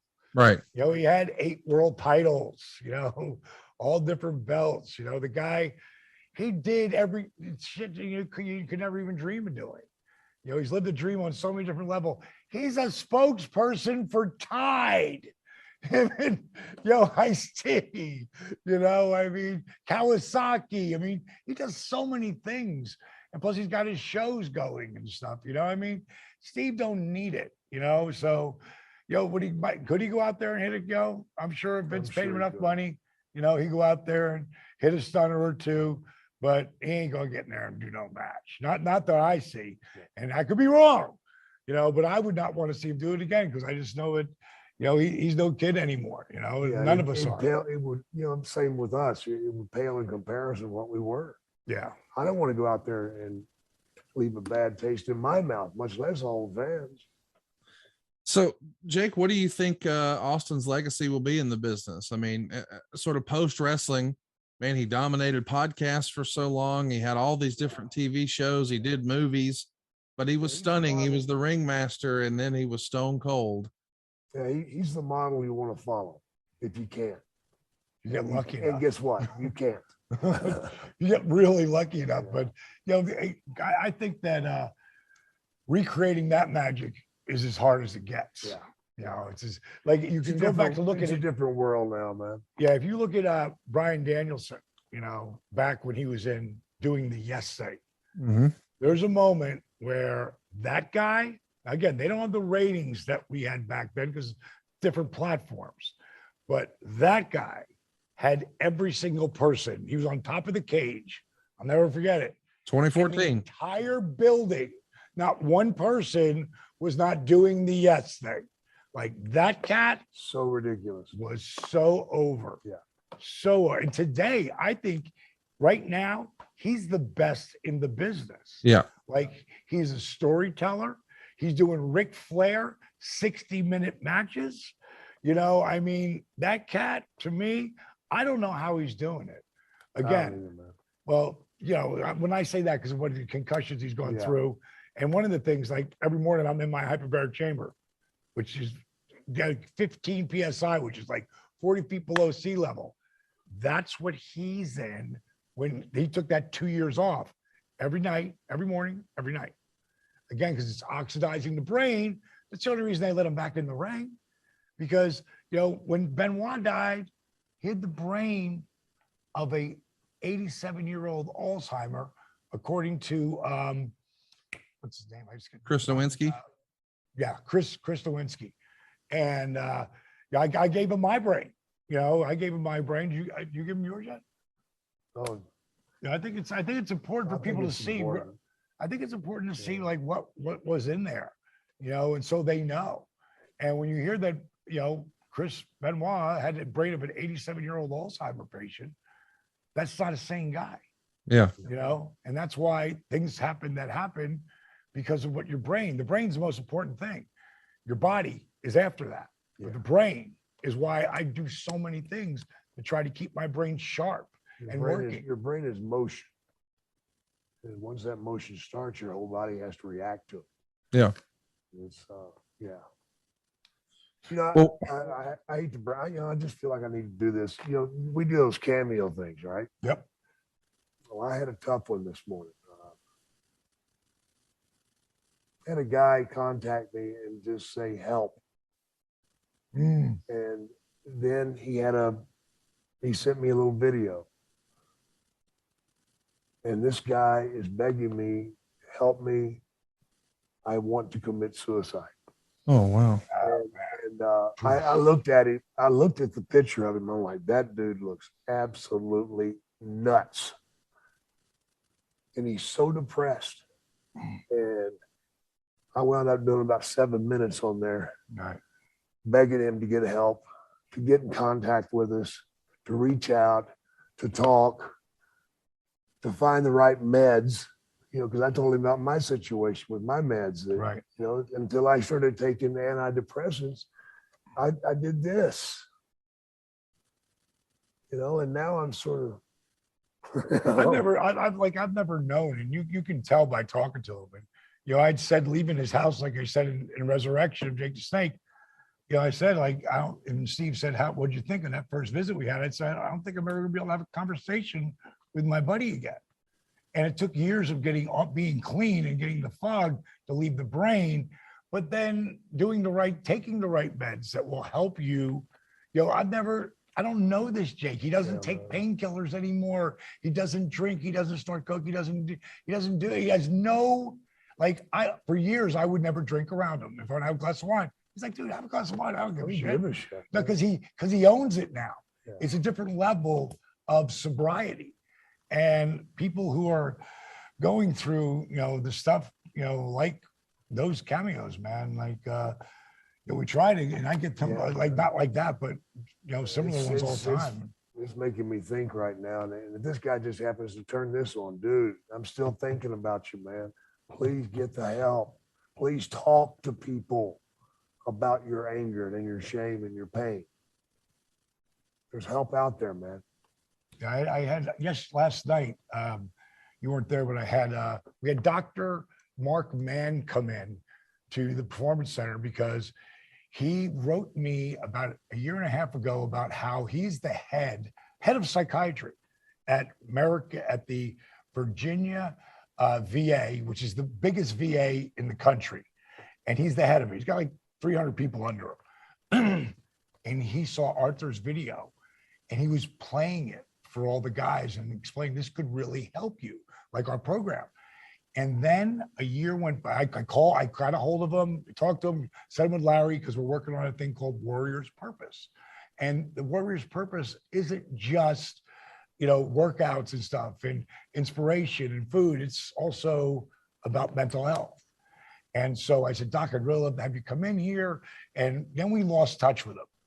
And then I get a cameo from him, which really cracked me up because I didn't know it was him at first. And he's telling me how he's the head of, the Virginia VA Medical Center and, the psychiatry part, and how I'm telling these guys what I, want them to do. And I look at myself at 309 pounds and say, doctor, heal thyself. And I've lost 80 pounds and I feel so much better. And, I just love the program. And this is a cameo. He wants me to say something back to him. So while I'm talking to him, I'm like, wait a minute. I think you're the same guy who sent me that email a year and a half ago. And the bottom line is, he came in here yesterday. We flew him in. We put him up. I had him over to my house for dinner, but we did a video about his journey, and so much of it has to do with mental health and getting the help. And 22. I think pretty much everybody knows 22. Servicemen or men and women a day, 22 a day commit suicide. God, that's sick. It's crazy, man. Like, that's a real number. And That's so sick. it's so important to talk about it. And he gave me different ways. And he gave us different things in the videos that we were shooting on him, of like clips that maybe help them get to someone to talk about it. Because if you don't ever talk about it, I'm done. it never goes away. My oldest daughter was the head of the VA in Kansas at Leavenworth. And she's told me so many horror stories about our servicemen coming to Leavenworth to get mental help, but they don't have a place for them. They don't house them. So what happens? They wind up taking their VA money and living on the streets because they can't afford a place. These are the same cats that went over there and gave their lives for us, man. There's right, and then there's right. And we need to get right with everybody. Black, white, it doesn't matter, man. It's time. Sorry about that. No, listen, man, we appreciate you being open and honest and transparent with us. And people want to hear from Jake and DDP, and this is the real Jake and DDP, not just talking about nostalgia, but helping people. And a part of that for some of these stories was Cameo. So check that out, and obviously message us on social media and keep tuning in, man. We hope everybody enjoys Austin 316 this year, and maybe we see something at WrestleMania. We'll see, but I know this much: you'll see us next week right here. We're going to be talking about another legendary wrestling family. We talked about the Crockett's a few weeks ago. We'll be back next week talking about the Rhodes right here on DDP Snake Pit. I want to watch that.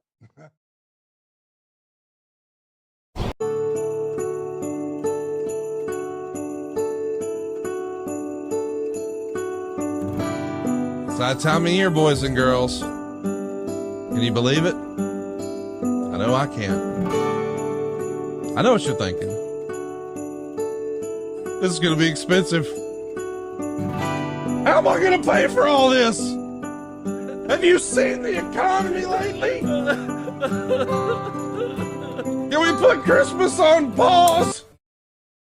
You can't. It's going to be here sooner rather than you think. And I'm here to help at SaveWithConrad.com. How's this for starters? No house payments for 2 months. You don't have to make a payment in December. You're done until January. And come January, you're going to have a happier new year. Because it'll be with no credit card debt. It'll be with lower monthly payments. We can knock out your car payment. We can get rid of your second mortgage. We can pay off all your credit cards. We can get you the cash you need to turn your house into your dream home. And do it with no money out of pocket. Don't get stressed out about the holidays. Just go to SaveWithConrad.com right now. You don't need perfect credit. You don't need money out of your pocket. It just takes a few minutes to get started. NMLS number 65084, equal housing lender.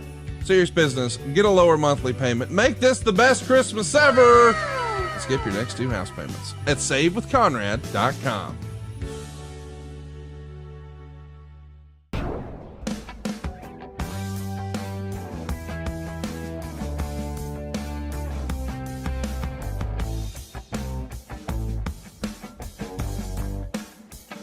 What is going on, DDP Snake Pit fans? It's time for another edition of the Snake Pit, presented to you exclusively by Podcast Heat and adfreeshows.com. I, of course, am John Alba, joined as I am by 2 bona fide Hall of Famers this week. First off, Mr. Diamond Dallas Page. DDP, how we doing?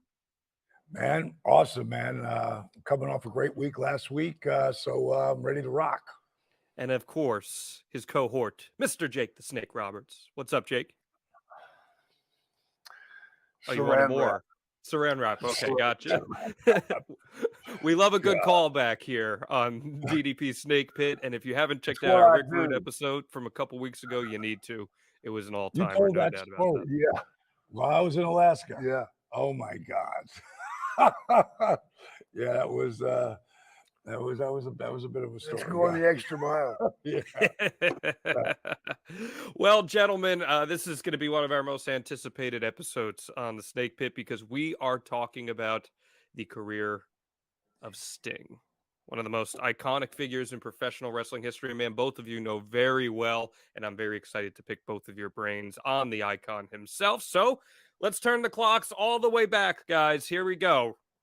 Sting, one of the true defining figures of his era in professional wrestling.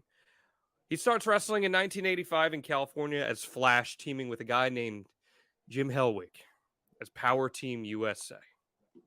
I got to, jump in and rake your eyes right there. It doesn't happen without a guy named Rick Bassman. Do you know who Rick Bassman is? Yes, of course. California promoter who helped launch the careers of so many. So many. John Cena, but go back to where this little dude who sees these guys in the gym and like, you guys should be wrestlers. And originally he put 4 guys together. Originally, I can't remember the other 2 guys' names. One actually had a shot in AEW, not AWA back in the day.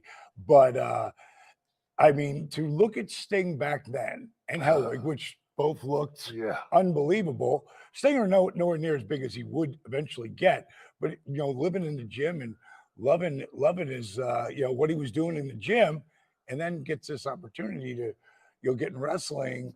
And I don't know how Rick ever really thought he could control it after that. Oh my God. Because it took on a life of its own. But give it to Rick. He helped a lot of guys in the business. Like I said, John Cena, another guy, kind of famous. He did all right for himself. Yeah, he's done okay. Loves cattle. But what's interesting about that is I've never looked at Sting as a body guy. He's always had a great body. He's always looked like a professional wrestler, but you combine him with a Jim Hellwig, an Ultimate Warrior. And in my opinion, there is a disparity there. So in those early days in his career, did he carry more of that visual presentation in that regard? Yeah, I think so. I think he was a body guy, absolutely, a great body. Hellwig, of course, they both together. It's very rarely, and Jake, you answer this. Very rarely do a tag team both become ridiculously over. Yeah, it's usually one or the other. One or the other, always, man. And you look at Jannetty and Sean. Yeah, well, Sean. I was just talking to Paige this morning about Sean because we were talking about what happened last week on Raw and Sean coming back, and I was like, that guy, like, he's top. You got to look at him as like maybe top 3 in the world if you add of all time, because if you add everything in with Sean, the look, the rap, the entrances, the matches. I mean, that cat, he had it all. And I was explaining, about because she'd seen DX and everything, and she didn't understand it. And when I explained it to her and showed her some clips of it, she was like, wow, okay, that cat was really over. And Jannetty, Marty didn't hit that spot. It's tough. It's tough to be that other guy. So when you look at Sting and Hellwig, and they both went in separate directions and became separate huge stars in separate companies. That's crazy. Yeah, it doesn't happen.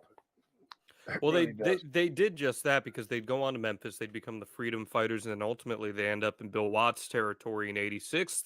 He's now going under the name of Sting. He's now going under the name of Sting, one half of the Blade Runners with the Ultimate Warrior. So in just a short period of time, again, we started talking about this. He debuted in 1985, and within 2 years, he's already really starting to hit some notable territories. When do you guys first remember hearing about Sting? I think when he got the WCW 10 Turner World Championship Wrestling, I think that's where I noticed him because I wasn't really watching Watts' territory back then. I heard about him, but simply because there had been a ruckus in the locker room and 2 guys got into it. and didn't do so well. I can't remember if it was Sting or Hellwig, but Dickie Slater got a hold of him and shoved his head in the toilet. And I think that wasn't Sting. No way. Whatever. I don't know. I really don't know. I don't remember. Sting wrote an outstanding piece in the Players Tribune. If you haven't read this yet, it dropped a couple months ago, where he talks about those first few years of his career where he was ready to give up everything. He was ready to give up. It was a struggle on the onslaught, but eventually they make their way to, well, he makes his way to JCP, I should say, specifically. In your conversations with him over the years, do you remember him ever opening up about some of those struggles early on? Not really. I know he said it was, like anybody starting out, a lot of guys are living out of their cars, starting out. I can tell you what he went through with Watts. Let's hear it. That was hell. But I'll also tell you, the Sting was very fortunate to go there, because that place you learn more than any other place on the planet. Bill Watts made you learn. And what was the name of that territory again? It's Mid-South. Mid-South. Skips my brain. Yeah, Mid-South, man. I mean, you went in there and you had to learn, because you were in the same towns every week, and you better go out there and produce. If you don't, you're down the road. What do you gain from that as a performer, Jake? You gain a lot. You gain a lot of confidence, man. Because when you can go in there not knowing how to direct the match, but before you leave there, you'll know how to direct the damn match, because Bill was real good about partnering people up. That he never put two green guys together. You know what I'm saying? Like, he tagged me up with Barbarian to help Barbarian, and we wrestled DiBiase and Doc, which was easy. I wrestled DiBiase and he wrestled Doc. I didn't want nothing to do with Doc, man. Doc was a killer. Oh, he would have stretched me inside and out, man. Hell no. Just because he could, The interesting part about really all that is that, eventually WCW comes to life because they buy different territories. And that's and I know back in the day that when Vince was on, WWE was on TBS, Turner wanted to buy it, just like he bought the Braves and the Falcons and the Hawks. So he owned the programming, which, if you look back at that now, that was such genius. That's what everybody's trying to do with all these streaming services. All media, own the content. Mm-hmm. And Ted was way ahead of his time. Yeah, he was. And then when he comes in, who takes a shine to Sting? Nature Boy, man. And Nature Boy, we go to I can't remember if it was a 20-minute Broadway or a 60-minute Broadway. So this was 20 minutes. 45. So yeah, the first Clash of Champions is March 27th, 1988, and they go to a 45-minute draw. Sting's been in the company for less than a year at that point. What does that say to you guys when you see something like that happen at that stage in the game? Well, the big thing that comes out of this whole thing is Sting has been very, very fortunate to have been partnered up with people that could teach him and that could lead him in the ring. And Flair liking him, that was it. He had the golden spoon now, man, because Flair's going to take him out there and make him go. And he'll take him through the whole match without Sting having to think about anything other than just fire up, sell. Fire up, sell. That's it, bro. I mean, I don't think there could be a greater compliment than to have Nature Boy, which I can remember Nate's training you, I can remember when Nate's going out there with Joey Maggs. Joey Maggs was an enhancement cat, but Nate loved him and went out there and did like 15 minutes. Nate went over, but he shined Joey up big time. And he came back and people were like, what are you doing? What are you doing? I mean, I thought it was great because he was lifting Joey up. But, when you got the Nature Boy going 45 strong with you and then going to a Broadway, it's a message. And I'll give you one that happened in AEW. When Cody brings this kid Darby Allin out of nowhere, brings him, nobody knows who he is, and does a 20-minute Broadway. I was like, wow. What the hell's going on? Yeah, he really, and look at him today. Yeah. Kid's red hot. And who's he tagging with? Sting. Imagine that. What's the odds of that?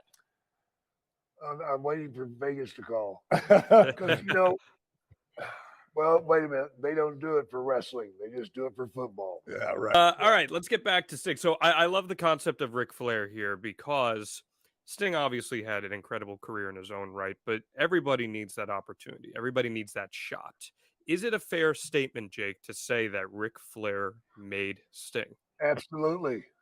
No, absolutely. Absolutely, without a doubt, man. And continued to. And continued to, absolutely. For what, 15 years? Wow. He just completely, and he deserved it because he's got the work ethic. He's not going to go out and get totally messed up and not show up or anything like that. He's not into drugs or anything like that. So he's a good bet. And Rick invested a lot in him. He invested his own time. Plus he would stand up for Sting, in booking meetings or whatever and say, well, this is the guy I want to go with. I think once they really saw him go, he very quickly, was seen as the franchise. Yeah. And, so many people, me included, have so much, thanks to give to someone like Sting because they helped lift us up, What was it about him in those early days that allowed him to connect with audiences? I think the charisma and the energy more than anything. His energy was infectious, and his matches were good, and he was super solid wrestler. Even though he was green coming into that spot, he was solid. He was solid and believable, and that's the biggest thing. Yeah, you got the look, the rap, the size, the believability. And he had it all the way around, and it was quickly being able to be seen that he was going to be the guy. And once he got a hold of that spot, man, he just rolled with it. And held it he's still got it. Yeah. I mean, he's even going longer than Nate, because Nate kept it, for 4 decades, staying on top.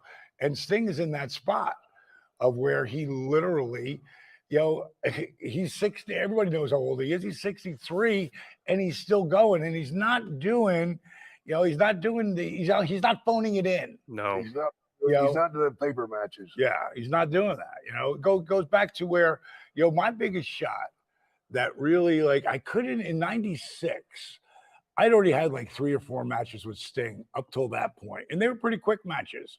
But in 96, he had asked me if we were going to be on Nitro, and he had asked me, he said, so what do you want to do? I was like, you want to know what I want to do? And he actually let me lay out a lot of that match. And is that one of your earlier matches? With him? Yeah, that was one of the first one. Yeah, that was the one. I watched that, man. Yeah, in 96, because I'd already had a couple matches that were quick matches. I was a job guy, and very few guys came out of that spot of a job position. I had to go away and leave, and that's when I hooked up with Jake. And then coming back, I was making little gradual lifts, but I couldn't get over that mid card spot, and then that 96. I mean, it's right before my career takes off. But this is a big reason why it did, because Stinger went out there and he really made me out there. It wasn't. It was a competitive match. I watched it this morning. In fact, it was a very competitive match. I was kind of like, wow, yeah, they're doing it, man. They're doing it. It's one thing to be out there with a guy that you know that the guy's going over. But for that guy to take the time to create some doubt, which makes him, there was doubt. Damn, Sting, you're in a bad spot here. This big cat can go. And that's exactly the message he wanted to put out there, and he put it out there, which was a big favor to him. It was huge. And what was really cool, and it happens, I wouldn't say frequently, but when you see some guys step up, I came in through that curtain, and it's the first time it ever happened. I got that old, standing ovation. Like, wow. That feels good. What was really great about that match? The next day, I go home, and it's out of my head. I'm on what's coming up next.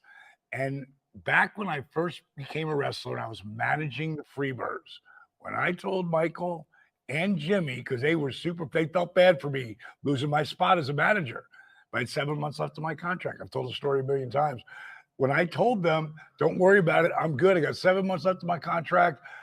I'm going to become a wrestler. And they looked at each other and burst out laughing.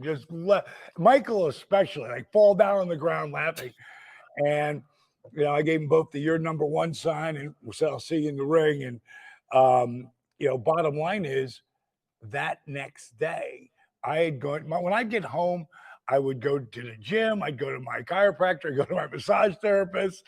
And I'm gonna be 40 at that point, So I'm trying to hold back the hands of time. And I get to my house to grab something. I'm running out the door as I hear the phone message go off, and I hear Paige, P.S. And I hadn't talked to Mike in a couple of years. So I ran back and I picked up the phone. I'm like, Mike, I go, hey, bro. He goes, God, son of a mother. I'm like, Mike, what's the matter? What's the matter? Paige, house on fire. Paige, you know how sometimes you call somebody in the middle of the day because you don't want them to pick up the phone. You want to leave a message? I'm like, yeah. He goes, you want me to hang up so you can call back and leave a message? No. You caught me. No, Paige. Paige, I gotta be honest with you. We saw your match last night. We all did. And I have never been so happy to eat crow in all my life. Hell of a job, kid. And he hung up at me. Yeah, because he couldn't stand it anymore. He couldn't give you any more praise. Yeah. But it was such out of character for him. Yeah, it was such a special moment for me, though. That God, Michael because Michael, like people from this generation, they don't know how great Michael P.S. Hayes is. And the matches he would have with Sting, they were tear downs, man. Tear it down, man, because Michael could really go. He had the look, he had the talk. I mean, nobody could talk any better than him. Well, I always wanted to beat the shit out of him just because of his hair. He had great hair. We definitely need to do a Michael Hayes episode in long form at some point. 100%. Because I host Matt Hardy's podcast. I've heard some great Freebird stories on that, so I can't even imagine what you guys have to offer. And those were his boys, big time. Mm-hmm. Coming in like the Hardy boys, Hardy brothers, friggin' Jeff and Matt, and of course the other guys too, friggin' who never Edge, Edge and Christian, a lot of Michael P.S. Hayes is in those guys, and he was there to nurture them and teach them, coming up from kids who were just on the road, literally living in their cars. Oh yeah. I remember running into Edge in Hamilton, Ontario, and he's talking to me, and he's like, they want me to do this and they want me to do that. And I said, well, how do you feel about that? He goes, I don't want to cut my hair off. I said, then don't. But just know that they're not going to use you right now because you look too much like somebody else. Because he looked just exactly like Triple H when they had the long hair. Yeah. And then, 4H went, crazy, but. All right.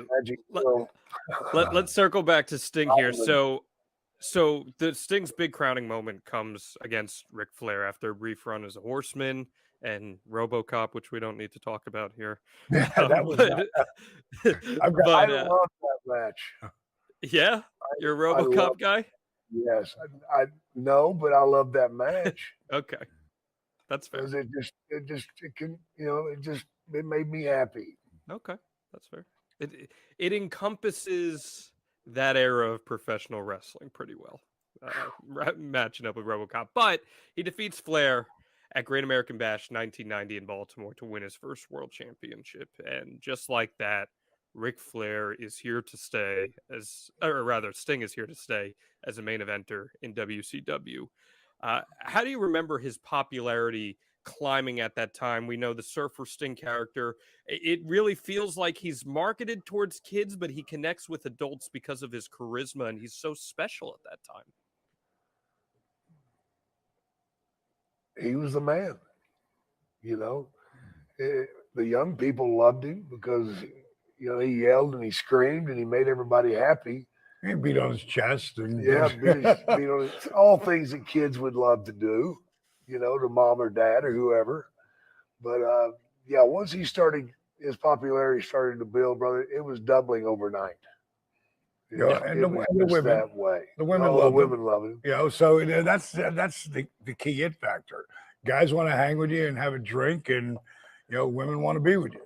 It's simple as that. And have a moment. Yeah, and also what he had, which is really special, is grabbing that kid element, because the kid element, that's what pushes the parents, and parents who would never care about wrestling, who really want to connect with their kid, will all of a sudden care. And it's just a cyclical thing. That's one of the beautiful things about wrestling. It touches every walk of life. Like, wrestling fans are the best fans, but it isn't just the Copenhagen dip and coupon clip and draft beer drinking redneck. It's CEOs and and stockbrokers. So it's across the board. It's moms and grandmas. Yeah, we've had some unbelievable. I think today WWE is showcasing that better than anything. But not Biden. No. Let's keep rolling here. So a guy that we haven't mentioned yet, that I know you both have a lot of respect for, and that's Luger. And Luger is a pretty important part to that early Sting story. They're teaming together against the Steiners at Wrestle War in '91. And then Sting eventually defeats Luger at Super Brawl 2 to win his second world title. What do you think of their chemistry together? Well, those guys are brothers, man. And really inside and outside the ring. Lex back then, he was like, I would tell anybody, if you want to try to be anybody, because he had it. He had everything. Lex Luger had it all. He had the businesses and the gyms that him and Sting both became partners in. So they weren't just doing business in the ring. They were doing business in real life too. And they were super, super tight, man. And Lex was the guy. And I think Lex, from what I saw, from an outside spot of it, because I wasn't pulled into that, area yet. But from what I saw, Lex took Stinger under his wing early on and looked out for him. And because Lex had been in the business for a while too. And like I said, really smart businessman. He was the first guy, besides guys like Ric Flair, who was the man, he was one of the first guys who really not just marketed himself well, but made great money all the way through.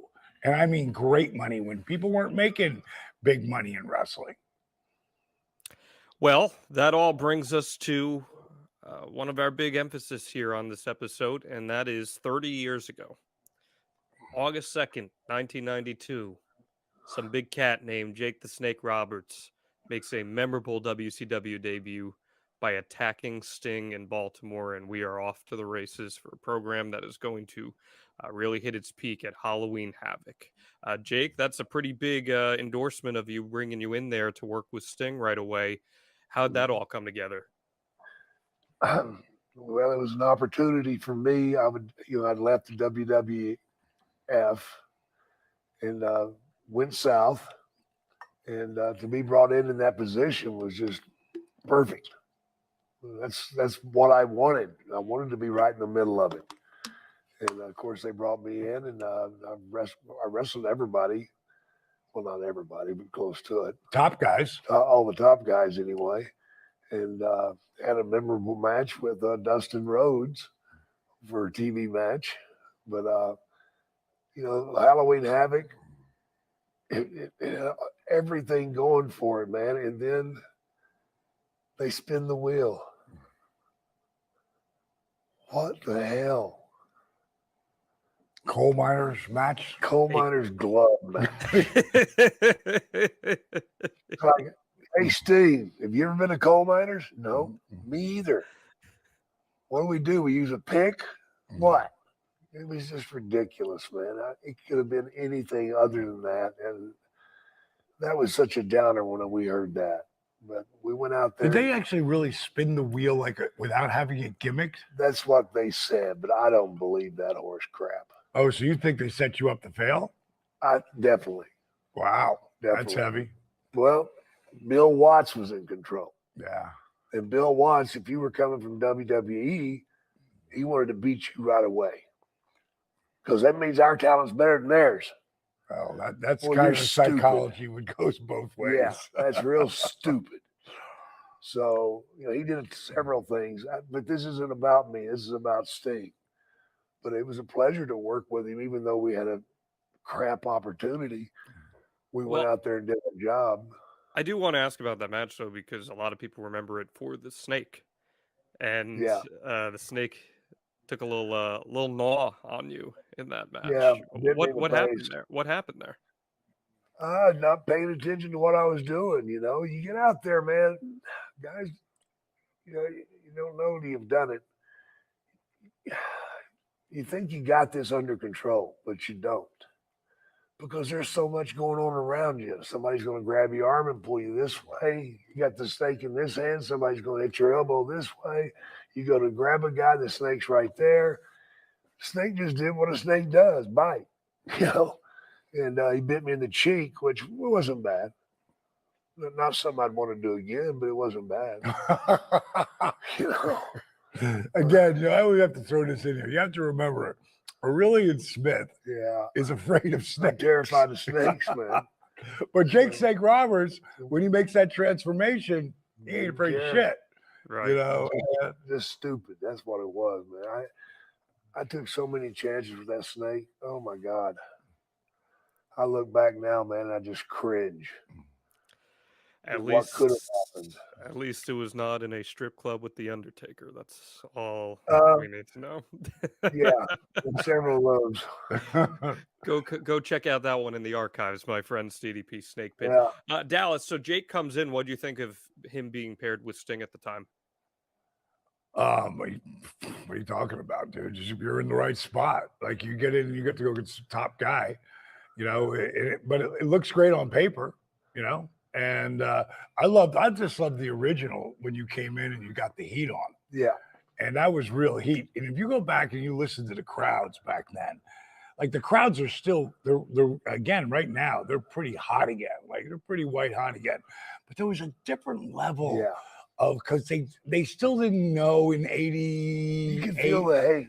Yeah, you could get, it's been over this last few years, it's been tough to get real heat, because, the smart, all the fans are smart, to a certain degree. But, and that's what I was talking about last week. I'm talking about that today. They're creating real heels again, which is really tough to do. When you go back to where Jake was in the spot and Jake was in, coming in, they let him get heat.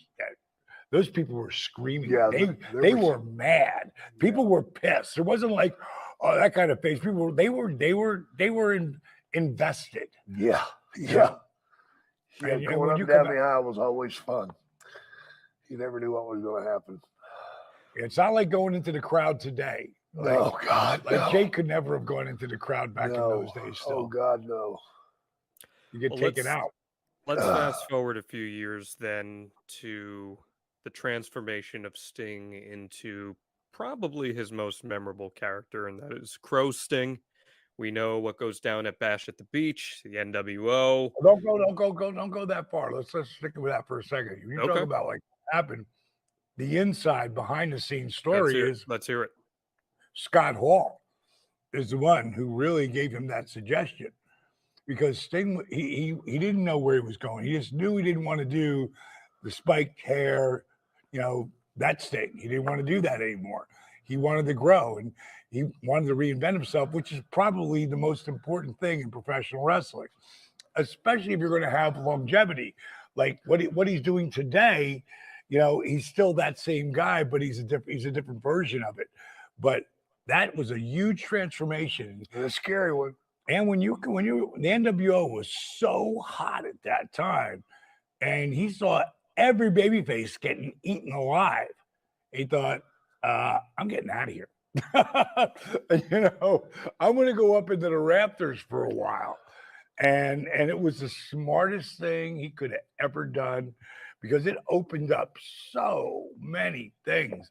And for me, as a guy who was a heel and was about to turn babyface because of the NWO. It was the best thing in the world that happened to me, period. Shit, yeah. Because it took the top guy and put him out, and all the other top babyfaces were getting beat down. And I was friends with, a legitimate relationship with Kevin and Scott. So that's why we drug that angle out, and it helped me elevate. But it all came off that match that Sting did with me, and then getting to work with Eddie Guerrero. Yeah. And Eddie really put me on the map. Yeah. Eddie, like what Jake was saying before about him going with, someone and helping Barb at the time or whoever he might work with, he was out there to teach him. Yeah. And that Eddie helped take me to a different spot, but it started with Sting and then Eddie and then Scott and Kev and then Macho, so it's all, you don't get there by yourself. No. There always got to be someone else. Well, if you do, you won't be there long.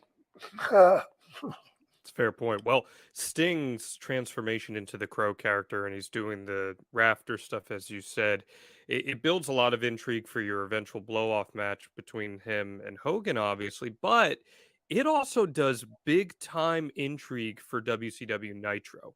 Nitro really starts to move ahead during this time because everyone wants to know, what is Sting going to do? What kind of intrigue is he bringing to the company at that point? And were you guys in the locker room all aware of just how impactful this story being told was going to be for your company, Dallas? I just, everything was working on all cylinders. When the momentum shifts, and it had shifted, and that had everything to do with Scott and Kev. They were the catalyst of all that. So it's really kind of cool that the late, great Scott Hall was the guy to give the gimmick to Sting, and then Sting did his thing with it, but Kevin and Scott coming over, that changed the pendulum. When Hogan became part of that, it had completely shifted. And again, I'm just sitting back going like, I'm just happy to be here. Damn right. And it just kept growing. But Sting going up in the rafters, I don't know whose idea it was for him to come out of the ceiling. I would imagine it was his, but I've never asked him that. But when you think up in the rafters, you keep seeing him up in the rafters, kind of like what they did with, completely different, but kind of like what they did with Bray Wyatt, and building the White Rabbit and seeing little glimpses and then taking it away. It's easy. People want what they can't have. No, give it to us now. But they really don't want it right away. No. And if you take that, the biggest pay-per-view in the history of the WCW was Sting and Hogan. They built that for a year. The entire 97. Sting, and that's where he came out and gave me the rub a number of times.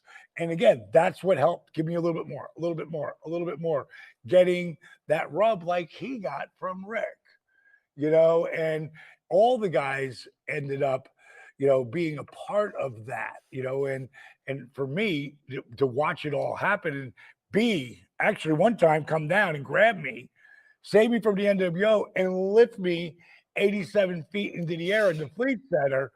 That was crazy shit, Today I would never have thought of doing it, But back then, the original idea was Eric goes, and then he tells me at his house, he's like, and then Sting will drop down, and then, you'll grab a hold of him, and you'll both take off into the ceiling. And I just looked at him. I'm like, okay. And I no sell it because he was hoping that I was going to go, no, I'm not doing it. What are you, crazy? Yeah, he wanted me, you can't sell shit. No, you can't sell. And I learned that from really, it was Austin and Mick Foley, the shit that they did to me early in my career, and the Freebirds ribbing me because I would sell so hard that it would just make them laugh out loud. Oh God. And at some point those two really, Austin and Foley got me to stop selling. Like, no sell.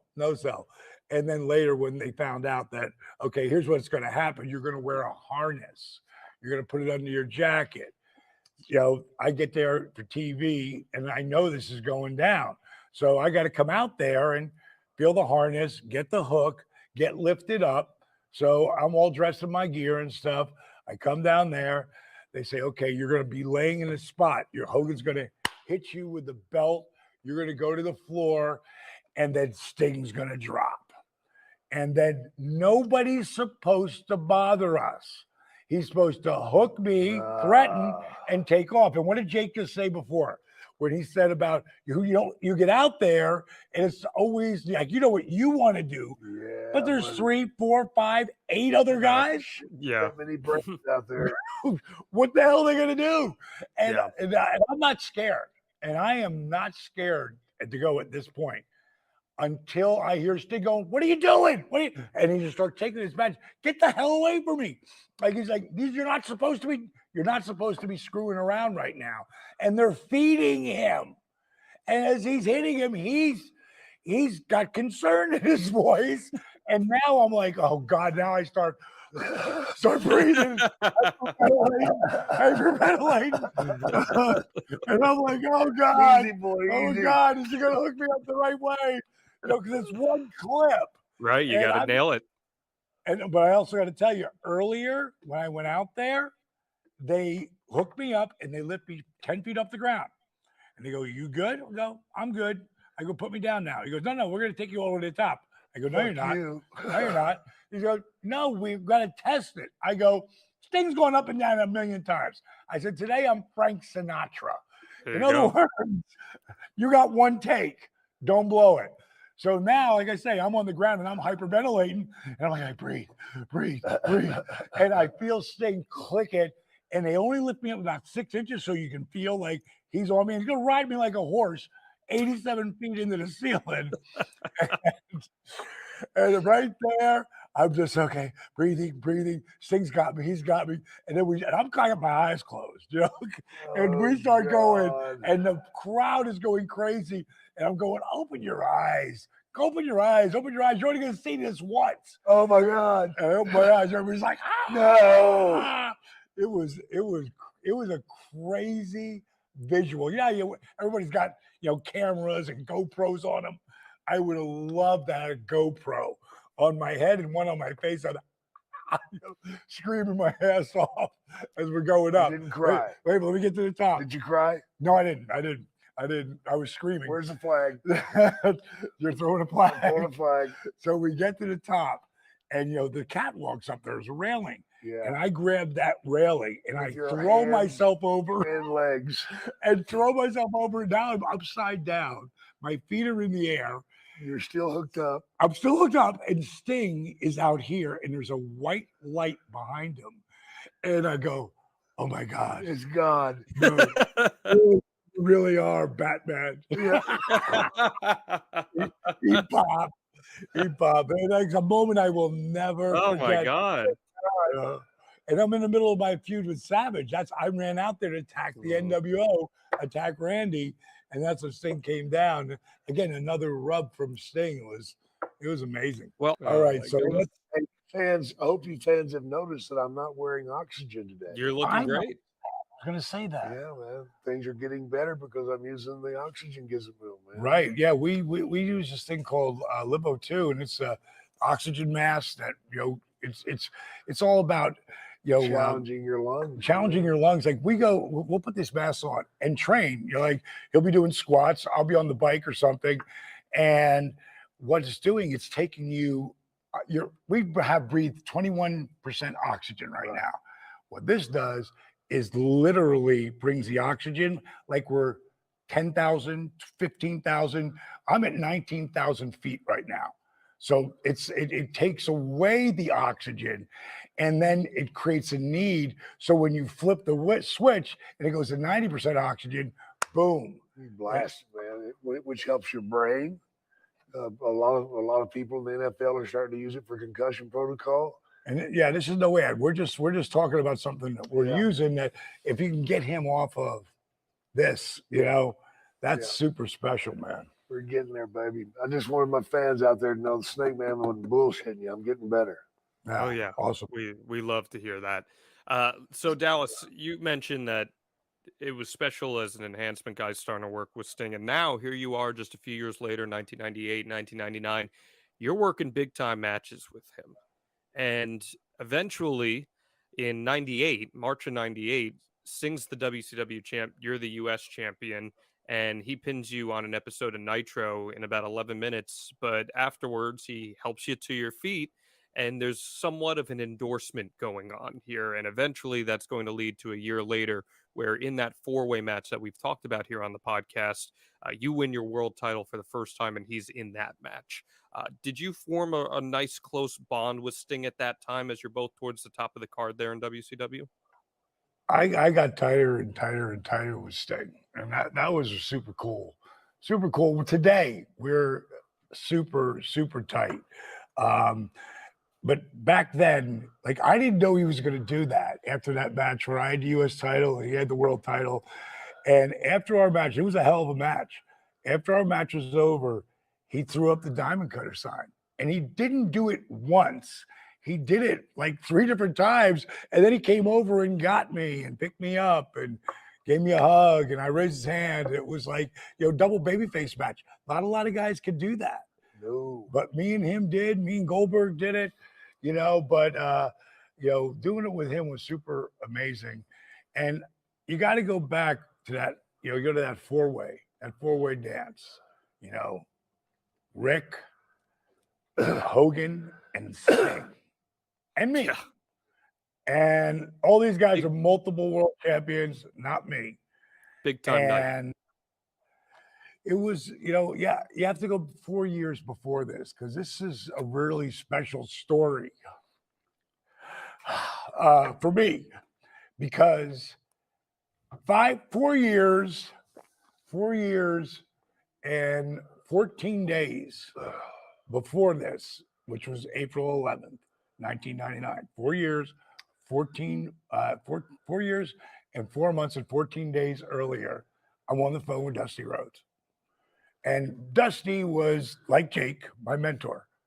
And I could talk to Dusty about anything. And I was just venting this one day. And I was really pissed because they didn't see it in me. This is like 94. And no one could see it. And I said, Dream, what I was really looking for was what I would call the Jake Roberts, Rick Rude spot, where you didn't know who was going to win. Jake went out there, Rick went out there, you didn't know who was going over. It wasn't like a match what I had earlier in my career with Sting. Sting's going over. Like, when do you get to a point where you don't know that? And now it becomes this, that was my ultimate goal. It wasn't to be the world champion. It wasn't to be a Hall of Famer. It was to get to that spot where you're considered and believable. Yeah. And I just said, Dust, I know I'm never going to be you or Rick or Hulk. I know I'm never going to be the world champion, but these son of a bitches went, got it. Enough. And he had never yelled at me ever. He goes, what did you just say? Now I feel kind of stupid. I'm like, well, Dust, I know I'm never going to be you or Rick. No, D, what did you say after that? I said, well, I know I'm never going to be the world champion. He goes, then what the hell are you doing it for? Dallas, if you don't believe you could be the world champion, you need to get the hell out of our business right now. And he kept going. Yeah, it pissed him off. And I can't tell you what he said after that, but I can tell you exactly what I did. Next to my phone was a ledger pad, and I grabbed it. And I wrote on it, I will be the world champion in 5 years or less. It was 4 years, 4 months, and 14 days later. The crazy part is that I'm telling him I'm never going to be Rick or Hulk or him. Yet that day, that night, I step in the ring with Rick and Hulk, and Dusty's retired, but the franchise isn't. The Stinger with Randy Savage as the guest referee. And 2 years earlier, Randy lifted me up. Yeah. Like Rick lifted Sting up. And it changed my life forever. And that night, to have beaten Rick, of all people, in the middle with the cutter, another thing changed my life. And it would be like, it proved that inside this, and people know if they listen to the podcast, inside my Hall of Fame ring, it says work ethic equals dreams, exclamation point, DDP. And that's a message that I constantly try to get out there, that you can do it. Anything can happen, but it's going to take time. You got to be patient. You got to be positive. You got to be able to work through all of the negative garbage that I call emotional gravity that pulls you down. Shake that shit off and just keep moving forward. And that's what Sting did coming up through there. But you did the hard way. He did. He's the hard way, man. Jake, how significant was it to have those three guys in there in the ring, putting Dallas over in terms of solidifying him as a main event? $1 million to 1 shot at that moment. Mm-hmm. Last person they would have expected to win. But more importantly, those three guys in the ring wanted him to win because they had learned what he was really like. They respected him. They knew how hard he worked. They may have made fun of him with his ice bags and everything else that he did because wish they were doing them. Yeah, because now they wish the hell they'd done them. Because he's still out there doing stuff, and those old farts are creaking and cranking and rolling around barely. But that was the moment there, man. I can't imagine that. It makes me want to cry, man. That just what a great compliment, to have those three cats, or actually 4 because Randy's in there too, to be a part of that, man, to lift you. Yeah. If it's not the stamp of approval, there's not one. Well, eventually Sting's WCW run comes to an end with the end of the company, and on the final Nitro, it is Sting versus Ric Flair. How apropos. Dallas, what was that like, seeing that? How surreal must that have been? It was surreal. That whole night was surreal, but being able to end with those two guys, where it started, really, WCW. That was really classy of them to put them out there and for them to go out and perform in that situation with what else going on around them. It would have been a little harder to perform. But they went out there and cranked it up, man, and just went on about business. That's the greatest thing about wrestling. Scott Hall will tell you, I don't have problems in the ring. I have problems out of the ring. Because when we're in the ring, we feel like we're in control of everything. Without me, you can't breathe, you can't walk, you can't jump. It's all about me and what I want to happen. So there you go. Eventually, Dallas, you'd have your WWE run, we know, but your first match out of WWE after leaving 02 actually comes July of 2004. It's HCW Battle Hawaii. And listen to this match. This is just crazy. We found this in our research. It's Sting and the Great Muta defeating you and Kojima in 11 minutes and 5 seconds. What a fever dream. I mean, holy crap. To work with that level of talent, even at that stage in your career, and we know that Sting's about to go on a big run in TNA. What was that whole experience like? Actually, that was me coming back. I wanted to show at 49, kind of like what Edge is doing right now, and at 50. I just wanted to show what I could still do at 49 and just get in there. And when Scott Hall was supposed to be in that match, and Rick Bassman, who we talked about earlier, it was his card in Hawaii, and asked me if I wanted to come in. I'm like, absolutely. And I had a great time. I love working with those guys, and it also was a good match too. And for me to be away from it for like at that point 2.5 years and then coming back, it was okay, I'm ready to go. And I was going to TNA, because I was going there and they, it was Vince Russo who talked me into it. And he wasn't even going to be there anymore. And I wanted again to just get another one last run and work with Raven again and work my way up to Jeff. In the meantime, Stinger was, coming in pretty much right after that. And if you'd asked me if anybody of all people was going to like not be wrestling in their 50s, never mind their 60s, to me, it was Sting. Yeah. Because, he made great money. He did very, very well. And he friggin' he was just a super solid cat. I just thought he would go on to do other things, but he loves he loved the business at a different level. And he also got to do a lot of things he never got to do before, so TNA, I was really blown away that he did that. And then when he came into WWE, that was, that was smart business all the way around.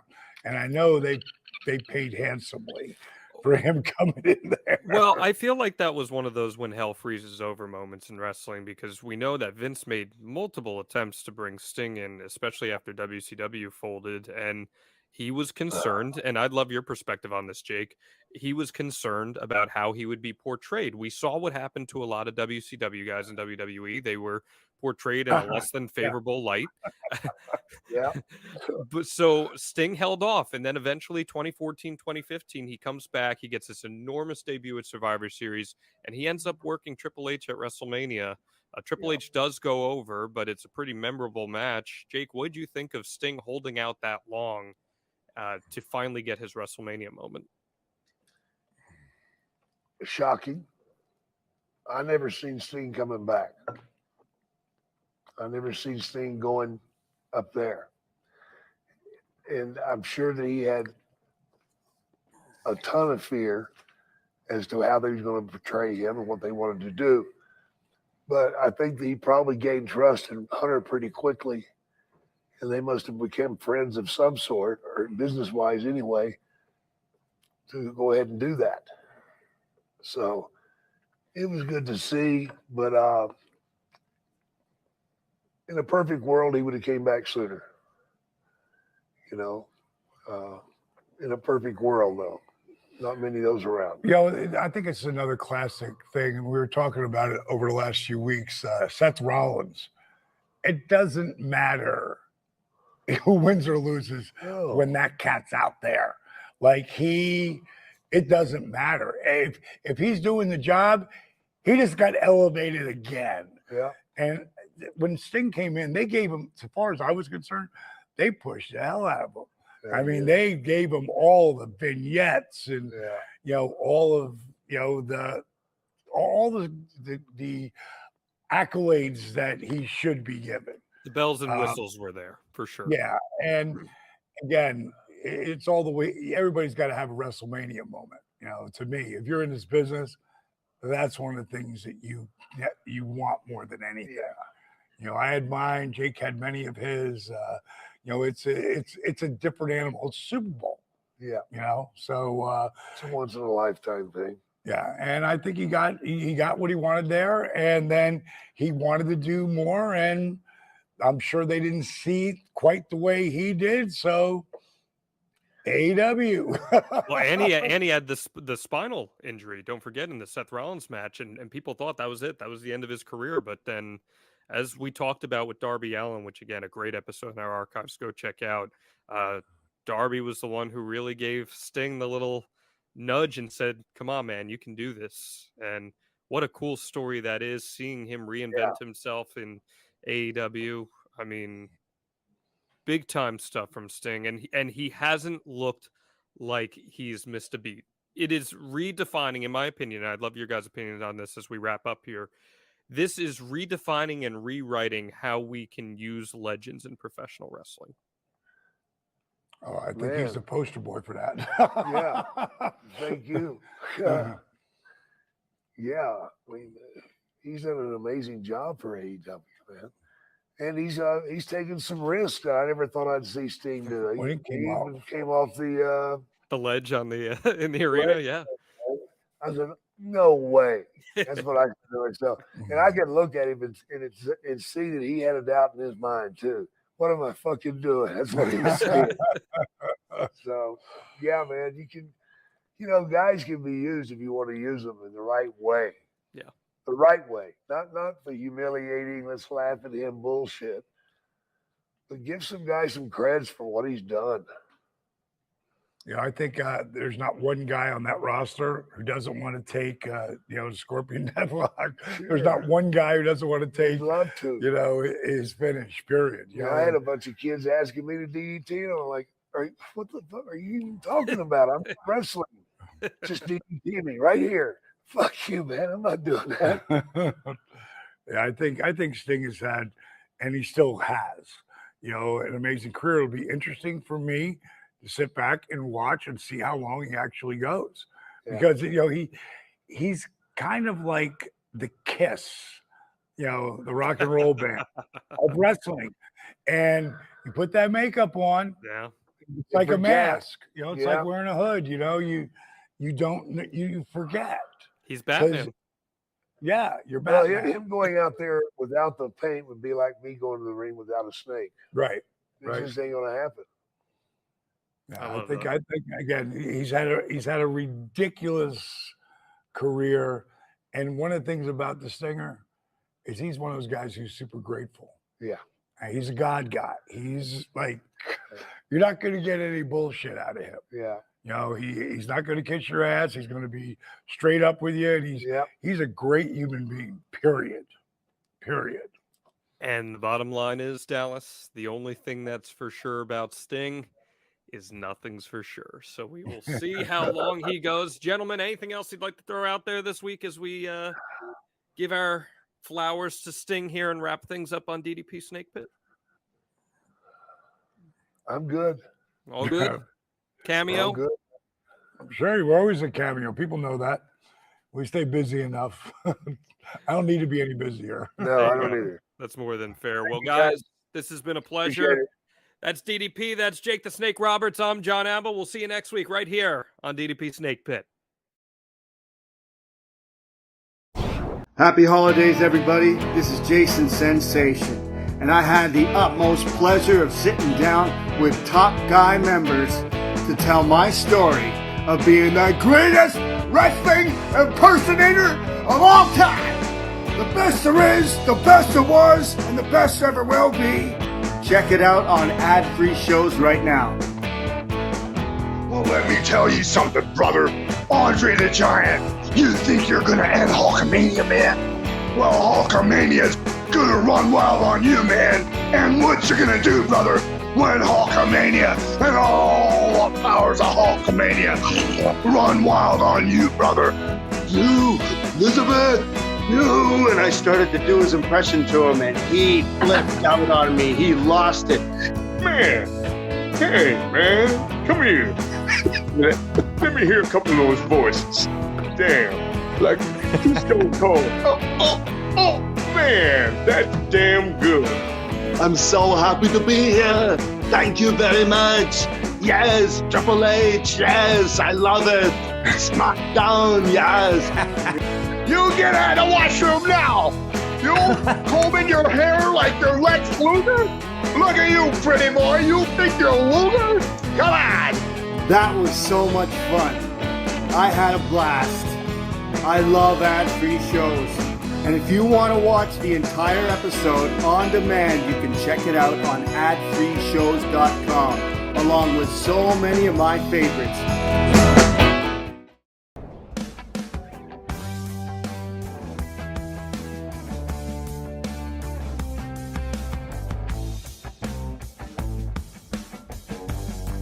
DDP Snake Pit fans, what is going on? It's time for another edition of the Snake Pit right here exclusively on Podcast Heat and adfreeshows.com. I'm John Alba.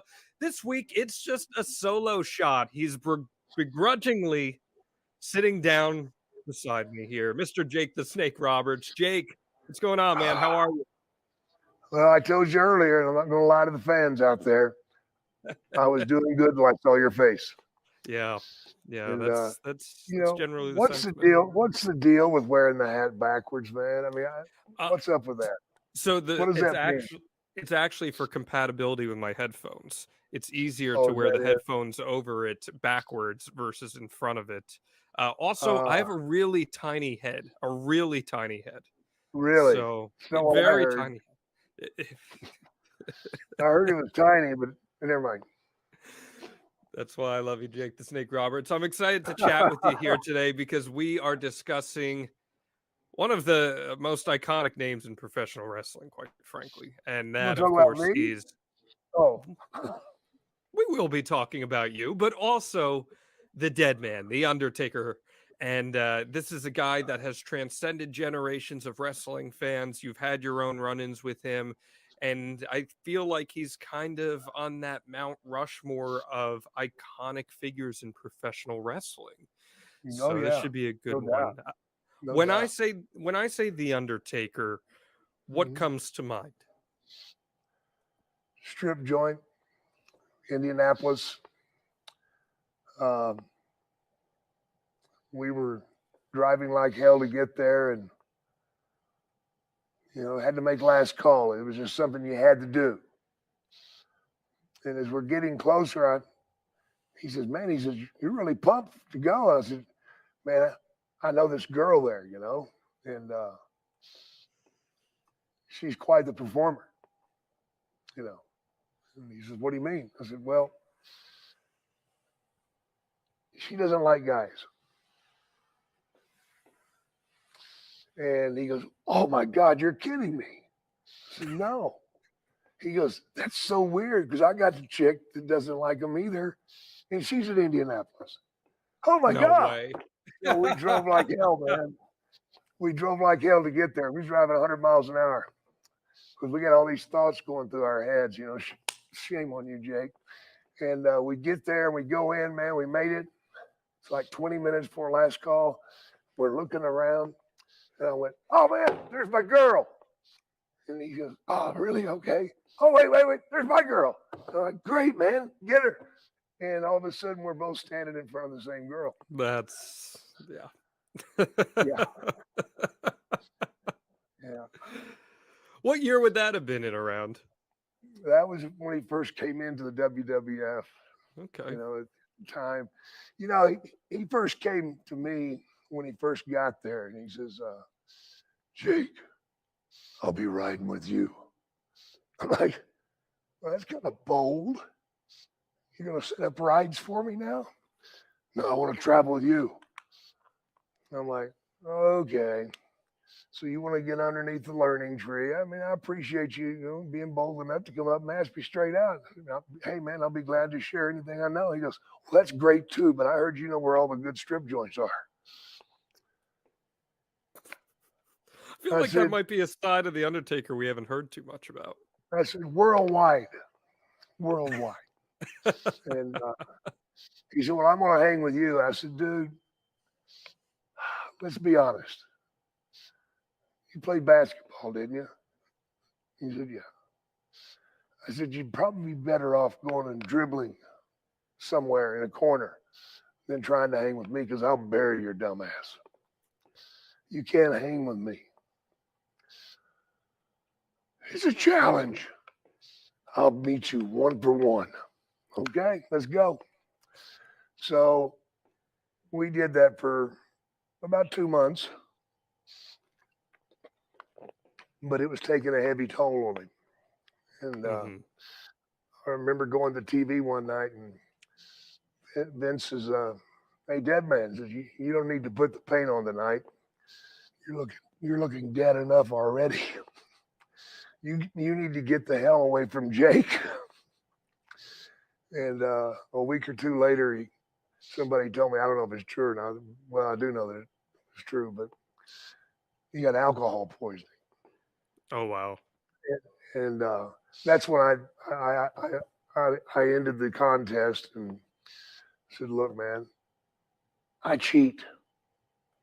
There's no way in the hell I'm going to lose to you because I know there's vitamins that you can take that will keep you going no matter how much you drink.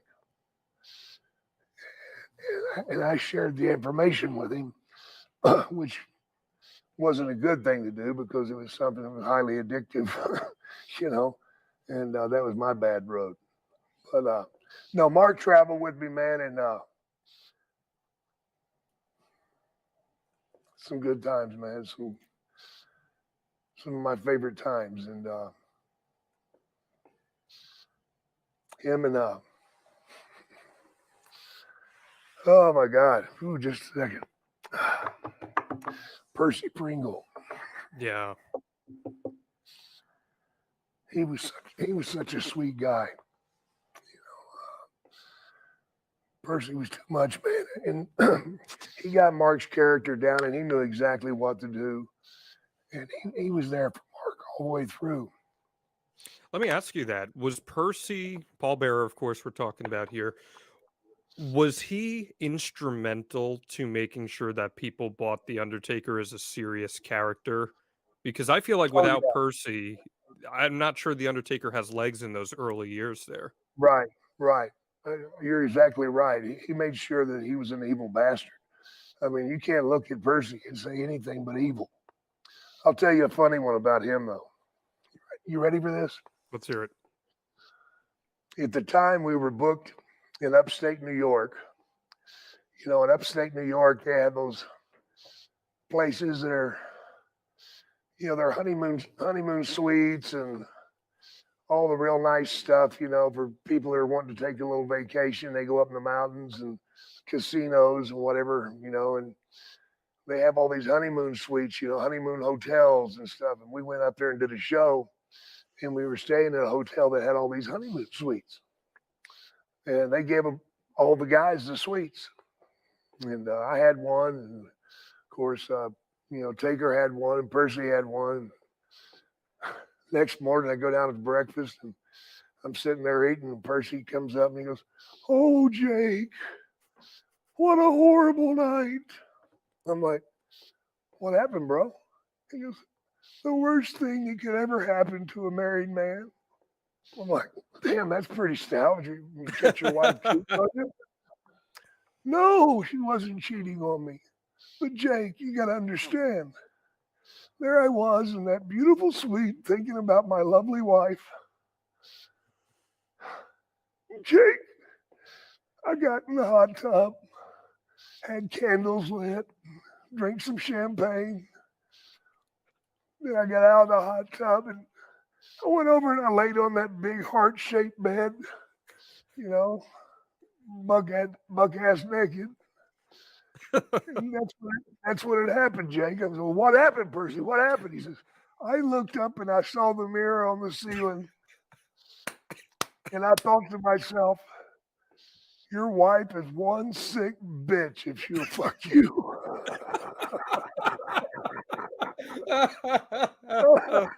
Oh my goodness. It was so fucking funny. Oh She's man. horrible, Jake. She's demented. She's twisted. She's twisted. Oh, that's outstanding. For me, but she's a shoot. That is outstanding. Yeah. So, what did you think of the two of them as a pairing? Excellent. Not at any time did Paul Bearer exceed his protege. He always made sure Mark was out front, and he was the focus of the attention. A lot of guys that manage don't do that. Sometimes they wind up trying to steal the show by things they're doing on the outside of the ring. Jumping up and down or antagonizing some fan or constantly reaching into the ring and grabbing somebody's leg. If you do that all the time, it's just bullshit. But he never did anything that it wasn't time for. He'd wait to the right moment, the exact moment. And then he would go back to his spot and stand there, which told the fans, this guy believes that The Undertaker has got everything under control. There is no worry about the outcome of the match. Nobody can beat this man. That's what he's saying to you by him just being so stoic. The fans don't get that until it happens. When it happens, you don't pick up on that, but I do. I pick up on it. I know we were tag team partners for a short period of time. Sorry about the voice. I'm doing the best I can. You're doing great.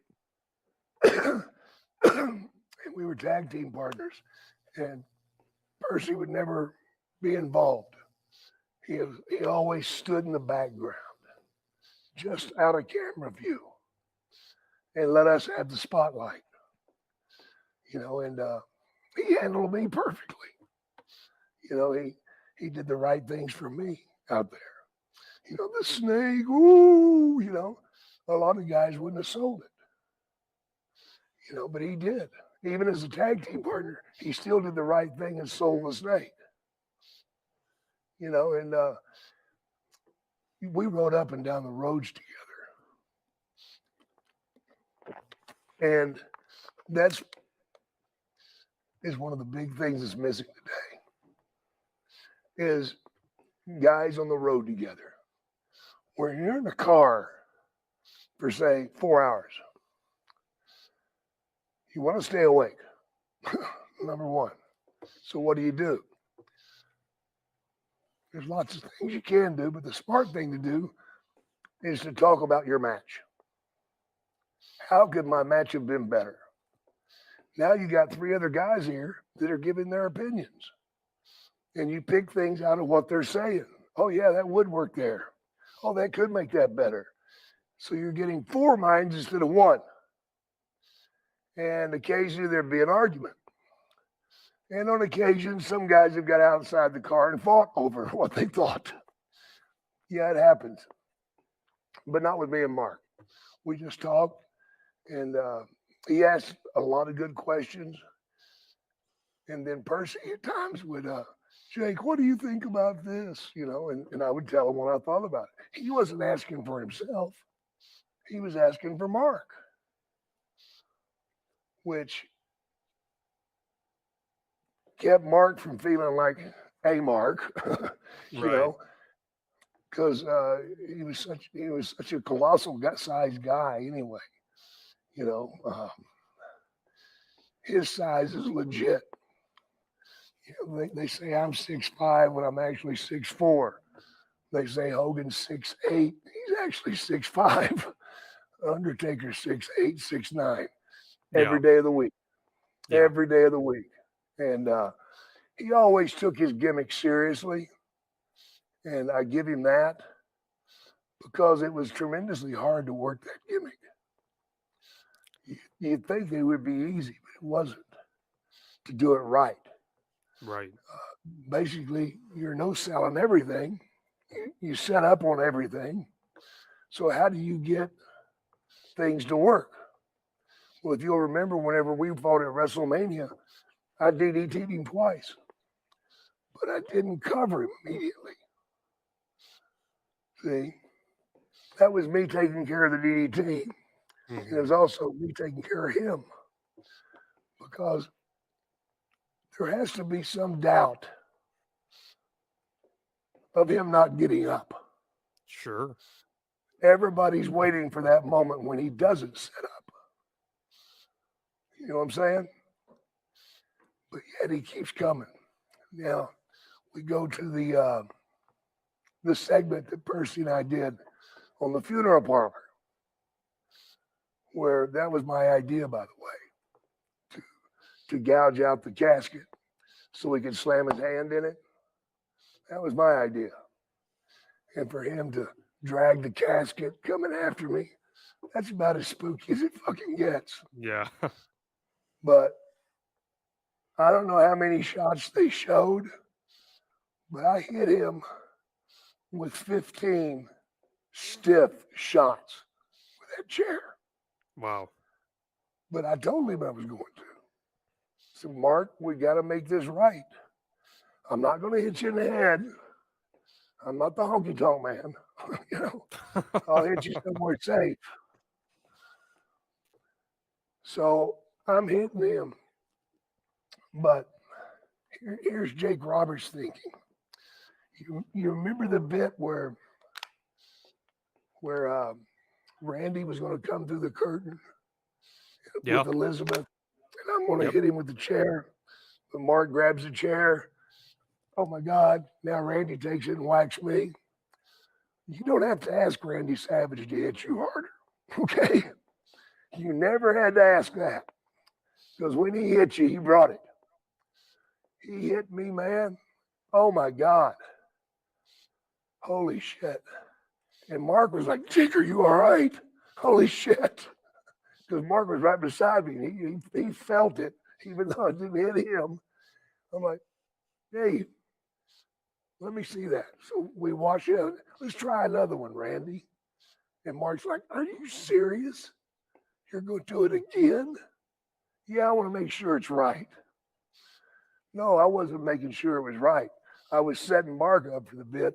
When I hit him 15 times, he can't bitch about it now, And he didn't. He did come through the curtain, though, and say, "Dude, fuck, I'm back." And I think I give him some Tylenol threes.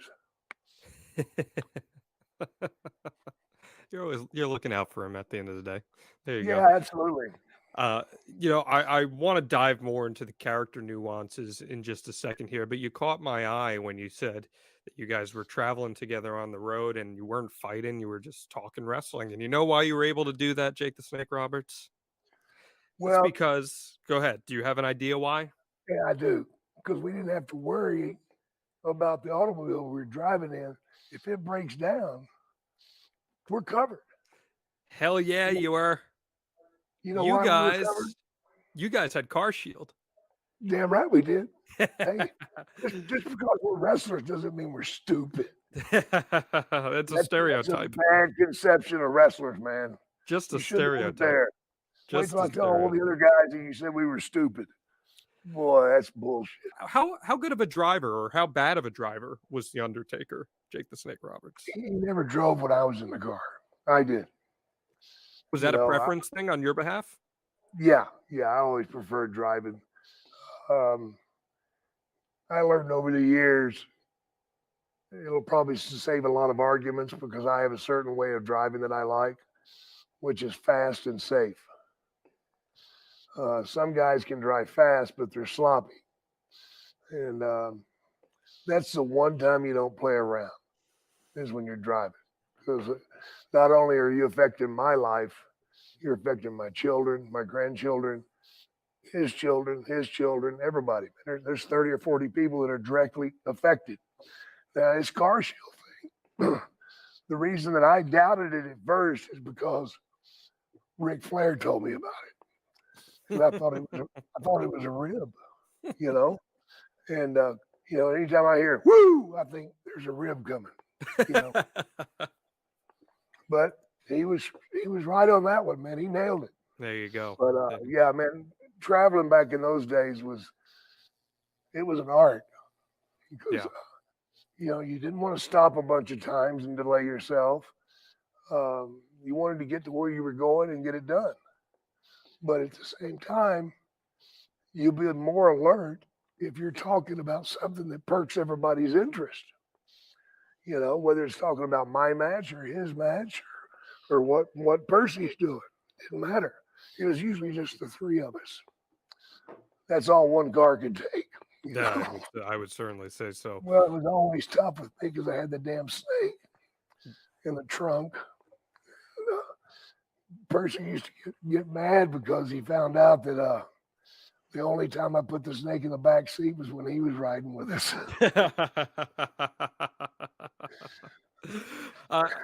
I want to get a little more into the presentation of The Undertaker because it's so unique. It's something so different than anything that Vince McMahon had put on television at that point. And you were talking a little bit about the difficulties in not selling very much for opponents, and maybe that can cause some tension between performers. Oh, it does. It did. So how did Mark handle those challenges in working with guys who maybe weren't too fond of the whole no-selling stuff? Because the way he carried himself. in the back. You know, if somebody else may have gotten that character, they wouldn't have handled it the same way, and it wouldn't have lasted until the water got hot, because somebody would have knocked the son of a bitch out. Because selling me, that hurts. That hurts. But here's what you do. If a guy's going to no-sell you, what do you do? Let me ask you, what do you do?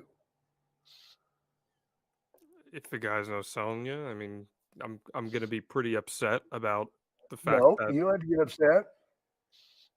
What do you do? you should just talk to him. No. Get in the ring, take him off his feet. Oh, okay. He has to get back up. If I take you off your feet 10 times and you haven't done shit to me, I'm pretty much kicking your ass. See what I'm saying?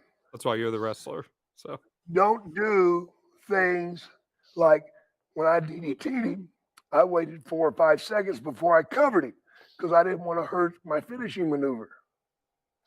So I set up a spot where I'd hit him with it, but I was still selling and I was out and he was out. But yet I came up before he did. You know, little things, man. Little things matter. So if you got somebody that's no selling you, put them in a wrestling hold and hold on for dear life. Then when he comes out of it, take him off his feet, grab the hold again. That's how you get off of that. If you go out there and you clothesline him 9 times and you give him 4 or 5 suplexes and he sets up, who's a pussy? Both of you are. fair point. You for doing it, and him for getting up. Because you just destroyed your credibility. As long as you don't destroy your credibility in a match, you're a winner. Do not destroy your credibility. I've told you about credibility before. Very much so. You know. I think credibility is the backbone of any pro wrestler. Absolutely. Should be. It's an industry where you have larger than life characters. You have guys who are meant to win and lose. So if they don't have any credibility, why are you as a viewer enticed to tune in the next week to see what's going to happen? But me as a wrestler, my job is not to strip my credibility. Mm-hmm. How do I do that? By not doing stupid shit. Fair point. By not clotheslining him 9 times. By not suplexing him 4 times. Try to wrestle him. Take him off his feet. When he's on his back and I'm standing over him, who's the man? I am. Simple. But yet a lot of guys wanted to go out there and throw fucking punches. And he's not going to sell for you anyway. So what are you doing, stupid? Duh. Really, think about it, guys. Yep. So we're talking about those early days around 91. You're working with Percy and you're working with Mark. You guys, I mean, we've talked about this on the podcast in the past, and I'm sure we'll talk about in the future. You were setting something up for an angle with Warrior, and we know that things would ultimately not come to pass there. But you guys pivot here, and at SummerSlam 1991, it's the wedding reception of Macho Man and Miss Elizabeth. And you and Taker crash the reception, but Sid makes the save. It's a pretty memorable segment, and I want to know, at that point in SummerSlam, did you know that you'd be working with the Undertaker down the line at WrestleMania eventually? I didn't know that it would be that soon. I thought it was going to be later. I think the Undertaker and I, as a tag team, could have done an easy 6-month run with anybody and everybody. You know what I mean? I think they missed out on that. I think we would have drawn a lot of money as a tag team or in fatal 4-ways. Of course, they didn't do that back then. But, yeah, I think they missed the boat on our tag matches because we were unbeatable as a tag team. How in the hell are you going to beat those fucking guys? And I think the big problem with us not – the reason they didn't go with the tag thing is that we would have been so unbeatable that it would have turned him babyface too soon.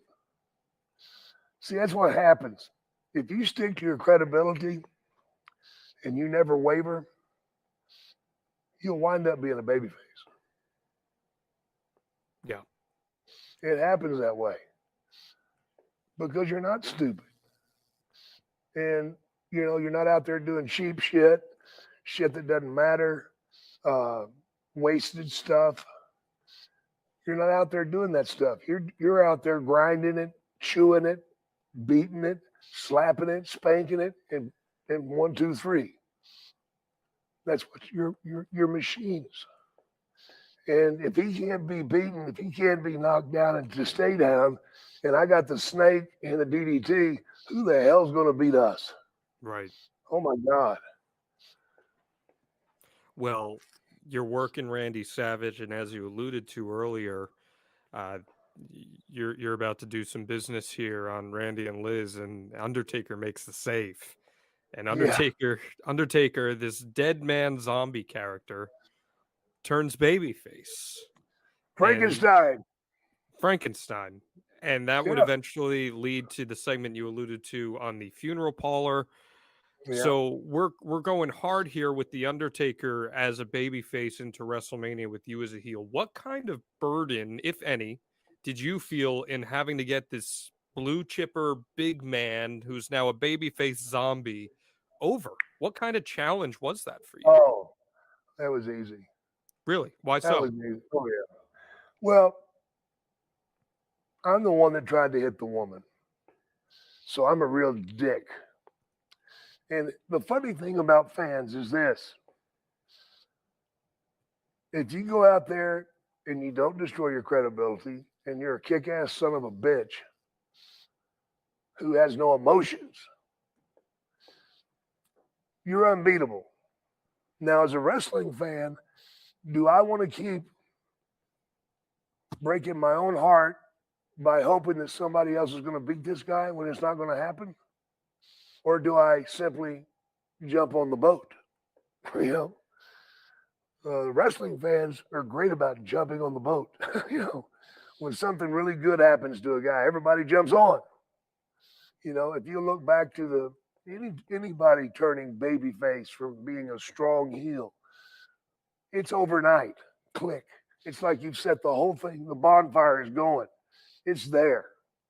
All we had to do was walk to the fucking ring. And all I had to do was show my frustration, try some things, show my frustration. I'm not getting it done. Then I go for the cheap stuff, try to take him out. Then I get the DDT on him. I think I've got it. Holy fucking kid. Are you serious? He's up. I don't believe this shit. Desperate. Try again. He's up again. My God, what am I going to do? Roll outside the ring, get stopped. He plants me. And what the fans didn't know was the night before, I'd had a meeting with Vince McMahon and told him that I was quitting. That he had broken too many promises to me. He had promised me a certain position that I wanted. This was a writing position or on creative, yes. Correct? Creative, yeah. Because I know how good I am at that. Without me, there's no Undertaker. Without me, there's no Steve Austin. I even helped Shawn Michaels as much as I could. Who do you Shawn spent some time in my car. And I'm the one that come up with the, ladies and gentlemen, we have an urgent message. Shawn has left the building, which is so cheap. It's so fucking bullshit, But anyway, the Road Warriors would have never happened without me. Sure. Because they were under my tutelage for quite a while. Yeah, they would have made it eventually, but they wouldn't know what I've taught them. And I enjoy teaching. I love to create new characters. Oh my God. I had one character I wanted to do for Jim Neidhart. And the deal was going to be, he's called the Mole. you know. And what happens is he refuses to come out to the ring until they turn the lights off because it's much too bright. It's much too bright. I can't see. It's much too bright. Turn the lights off. I'll come out. Of course, you turn the lights off. He comes out and whacks the fucking guy. When the lights come back on, he's beating the shit out of the guy. There you go. He's the mole. I like it. So how'd that conversation with Vince go ahead of WrestleMania? Bad. Real bad. I was real angry at the time. And I tried to show as much disrespect for him as I could at that moment because I was angry.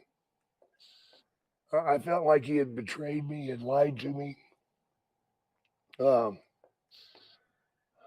Number one, I should have been with Randy Savage at WrestleMania. So did you have a problem working with Undertaker? No, Okay. not at all. But it wasn't time for it yet. Sure. We could have got me and Savage to WrestleMania, and it would have been fire as hot. Vince McMahon hot-shotting booking? No way. Yeah, no shit. Well, what happened was Randy had married a young girl from the hills, mountains of Tennessee, wherever she's from. Elizabeth, her family, they were country people. They didn't know that wrestling wasn't real. They believed. And when I slapped Elizabeth, oh boy, they lost their shit. Oh boy. Randy went to go home to see the family, and they wouldn't let him in the house. Wow. They actually threatened him. Get the hell off our property. You lied to us. You said our little girl would never get hurt, and she got slapped by that no good son of a bitch, Jake Roberts. What'd that do for me? Well, every night that I got in the ring with Randy, I'm trying to save my own ass because he's coming at me like a fireman. He's wanting to show his family that he's kicking my ass. Oh, it was brutal, man. So that's why they hurried up and put us together, because Randy was having so many problems at home that they needed to finish that off. So you're having these conversations with Vince. They're not going well. I got two questions to follow up with that. A, is the WrestleMania match with The Undertaker in jeopardy? And B, was Mark Calloway aware of the dissension you were having with Vince? Yes, he was aware, but I would have never walked out. Okay. So the match was not in jeopardy? No. I was going to do the job for Mark. Okay. Because I wanted to.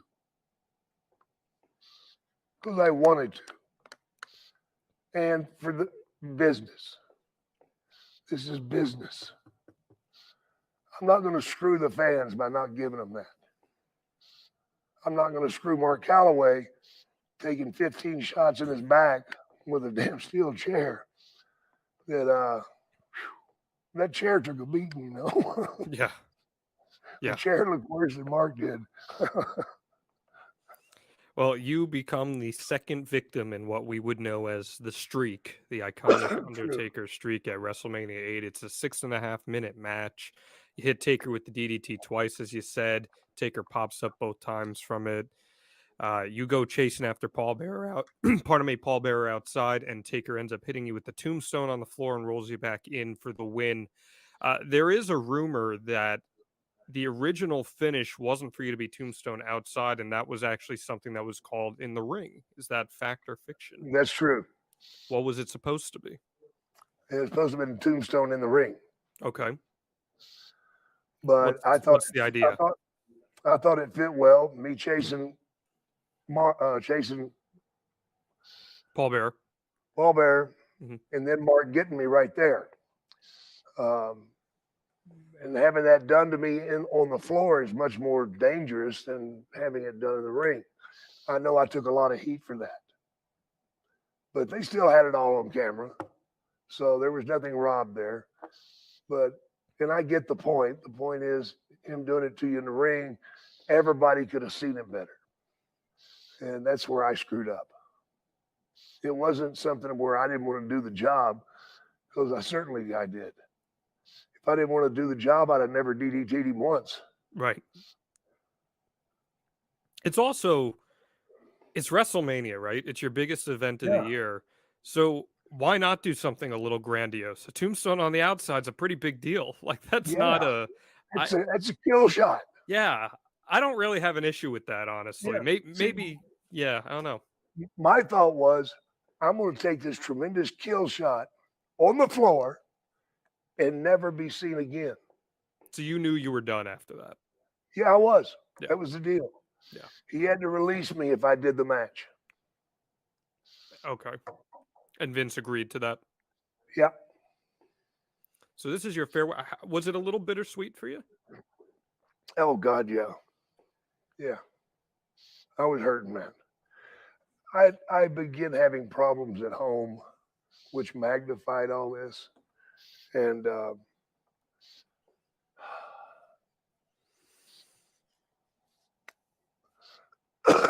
addiction was starting to rear its head.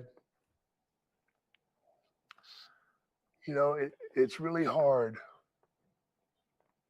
to be out on the road for 20, 30 days at a time, not see your wife or your children, and your relationship struggling. We didn't have cell phones. You should see some of the phone bills I racked up during that time. You know, going to a hotel and being on the phone for an hour and a half. Phone bill would be more than the room, you know. And when I hung up the phone, nothing was any better. It's still this issue. You're not home. You're not home. You're gone too much. You're gone too much. And I got it because I was hating it.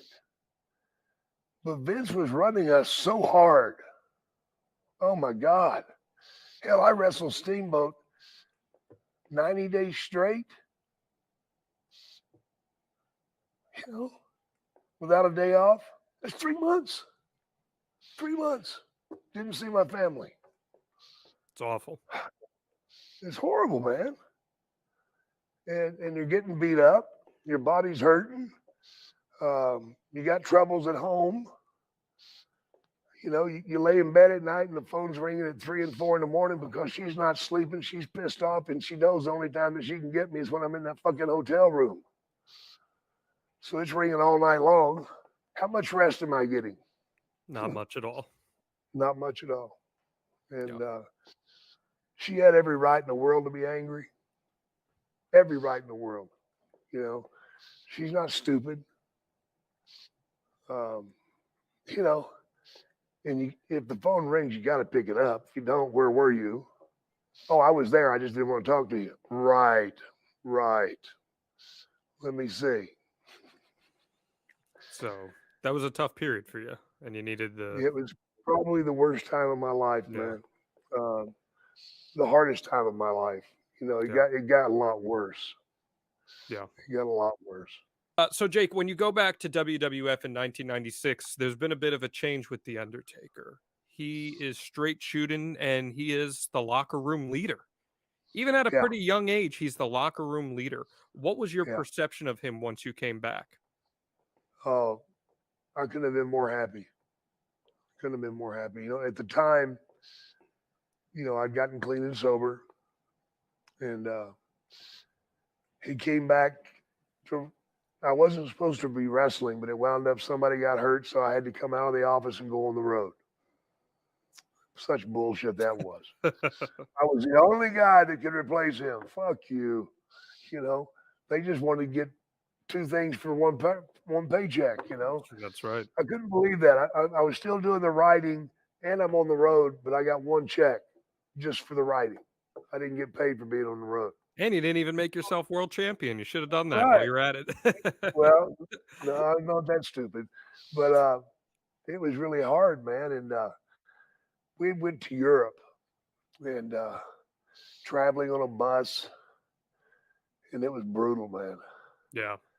And there were a few guys that hung out in the back that decided, you know what, fuck him. He's an old man. Let's fuck with Jake.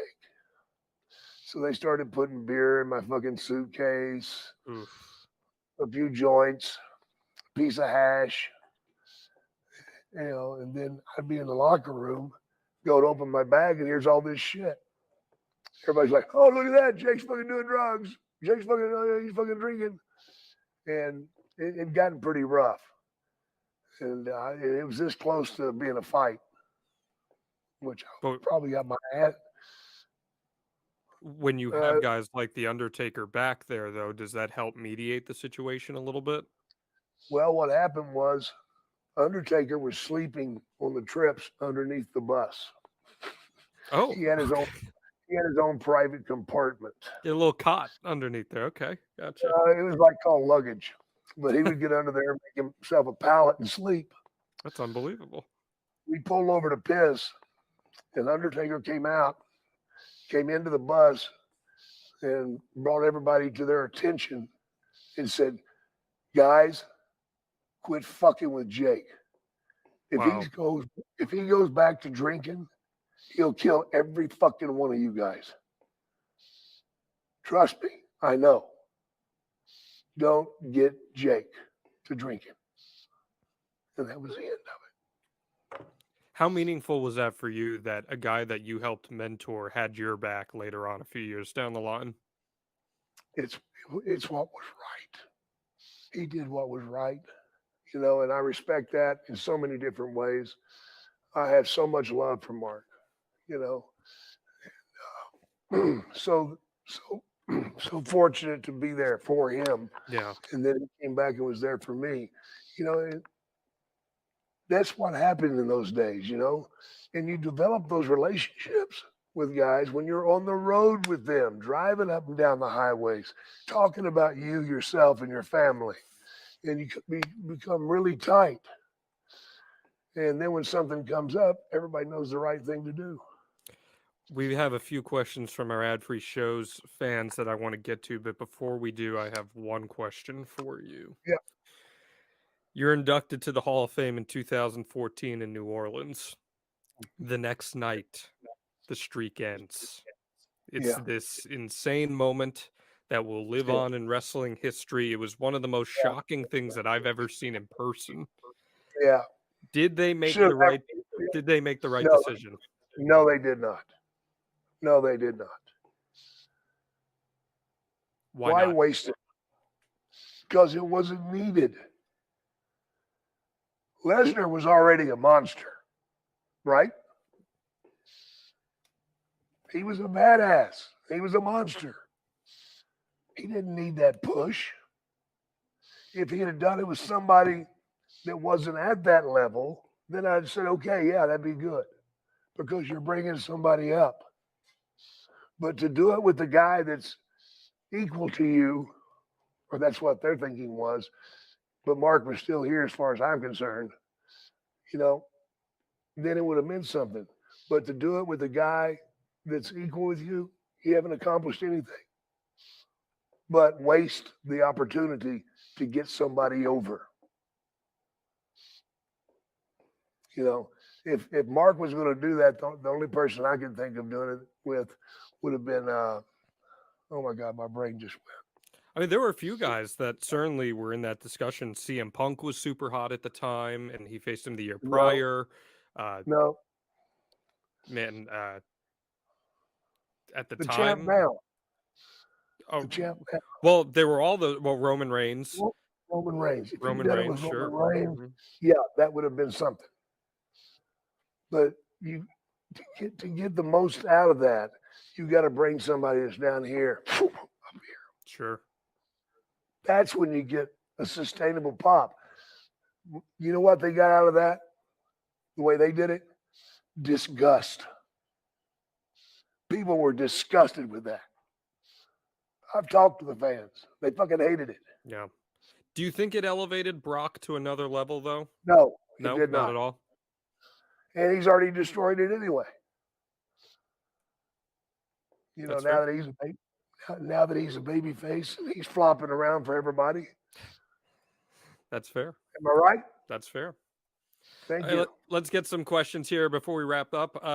Top guy Brad Stan asked Jake, what was your favorite version of the Undertaker? So we saw, the dead man that came in the early 90s. We saw the American Badass. We saw the Ministry. Do you have a favorite version of him?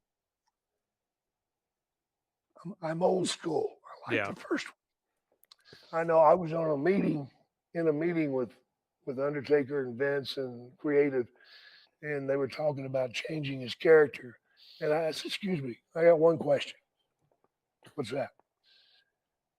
Is it not working anymore?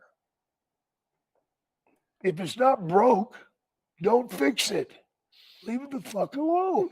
Yeah. Why break something that's working? I thought they lost a lot when they went to the next step. I thought they lost a lot. That's fair. That's fair. Lindsay asks, have you ever ribbed The Undertaker? I'd love to hear a fun story, even a story about his fear of cucumbers. Have you ever seen his fear of cucumbers in person? I don't want to talk about that. Okay. All right. Are there any ribs you can share? Okay. We'll end on this. This will be our last note. All right. Let's hear it. Mark and I, we had finished the show in Houston, and we were really tired. And we just wanted to go someplace where we can listen to music and drink a couple of beers, chill out. So we stopped at this gentleman's bar. Well, come to find out, there weren't many gentlemen in there. There was a whole bunch of young guys that were whistling and screaming at girls that were naked. It was a strip joint. And we went in there anyway, and we found our little corner. But as soon as we came in, the best looking girl in the place starts ragging on both of us. Oh, looky here. It's the phony wrestlers. Yo guys are shit. Y'all ain't nothing. You're not fighters. You're not wrestlers. You're just doing a stupid act. Wrestling fans are stupid. And just kept going on us and on us and on us. So we sat down, and she's still on stage doing this shit. She quit dancing. But then somebody told her, I'm Jake the Snake Roberts. She goes, oh my God, you're the absolute worst. You and that phony snake. Phony snake? What the hell are you talking about, bitch? I know that snake's not real. Really? Oh yeah. If you had it with you, I'd get on stage and show everybody it's not real. I'd dance with it. Yeah. And before I could say anything, Mark said, go get that motherfucker. So I couldn't disappoint him. So I went to the car and I got it, and it was that King Cobra. Oh dear. The one that fit Savage. So I brought it in the bag and just set it on the table. This bimbo walks over, jerks it out of the bag. I'm like, holy shit. She's going to get bit right now. And she gets up on stage and she say, I told you folks, it's not real. It's bullshit. He's got some delivery device over there. He turns and makes it move and stuff. Look at this stupid bastard. And she's doing this. So she starts dancing. She's going around the pole. The third time the snake struck. Perfect. Got the whole nipple in his mouth. And he's biting. She's screaming, but she's still running around the pole. She lets go of the snake. It's holding on by her nipple. And now she's like, help me, help me, help me. Oh, she's screaming her ass off. And that's where I'll end the story. Oh my goodness. Wow. Well, I was not expecting that one, but that's, hey, it's cool hearing some of your stories about Taker, and clearly a legendary figure in his own right who transcended multiple generations. You guys still talk? Just if I see him at an event. Yeah. That's it. Yeah. Well, I appreciate you sharing your stories there, and this has been a fun episode of DDP Snake Pit, just with Jake the Snake Roberts. Jake, anything you want to put out there? I know people can check you out on Cameo. Anything else you'd like to add? Well, I'm telling you right now, December, January, February, I'm going back out to do my comedy tour. There you go. So if you have a comedy club in your area that you support, go tell them to get a hold of Jake, because I'm booking the tour right now. All right. And I believe we're going to hit Boston first and just go from there. I love it. I'm going old school. I'm going to get in the car with one guy, and we're going to drive. We're going to see a little bit of the countryside and do show after show after show. And this will really be my goodbye tour, because I think after this one, I'm done going on the road. All right. So this is time. It's time. And hopefully by the time we start the tour, the book may be finished. I love it. I love it. I think that's awesome. That's all I man. got. That's all he's got. This has been DDP Snake Pit. We'll see you next week.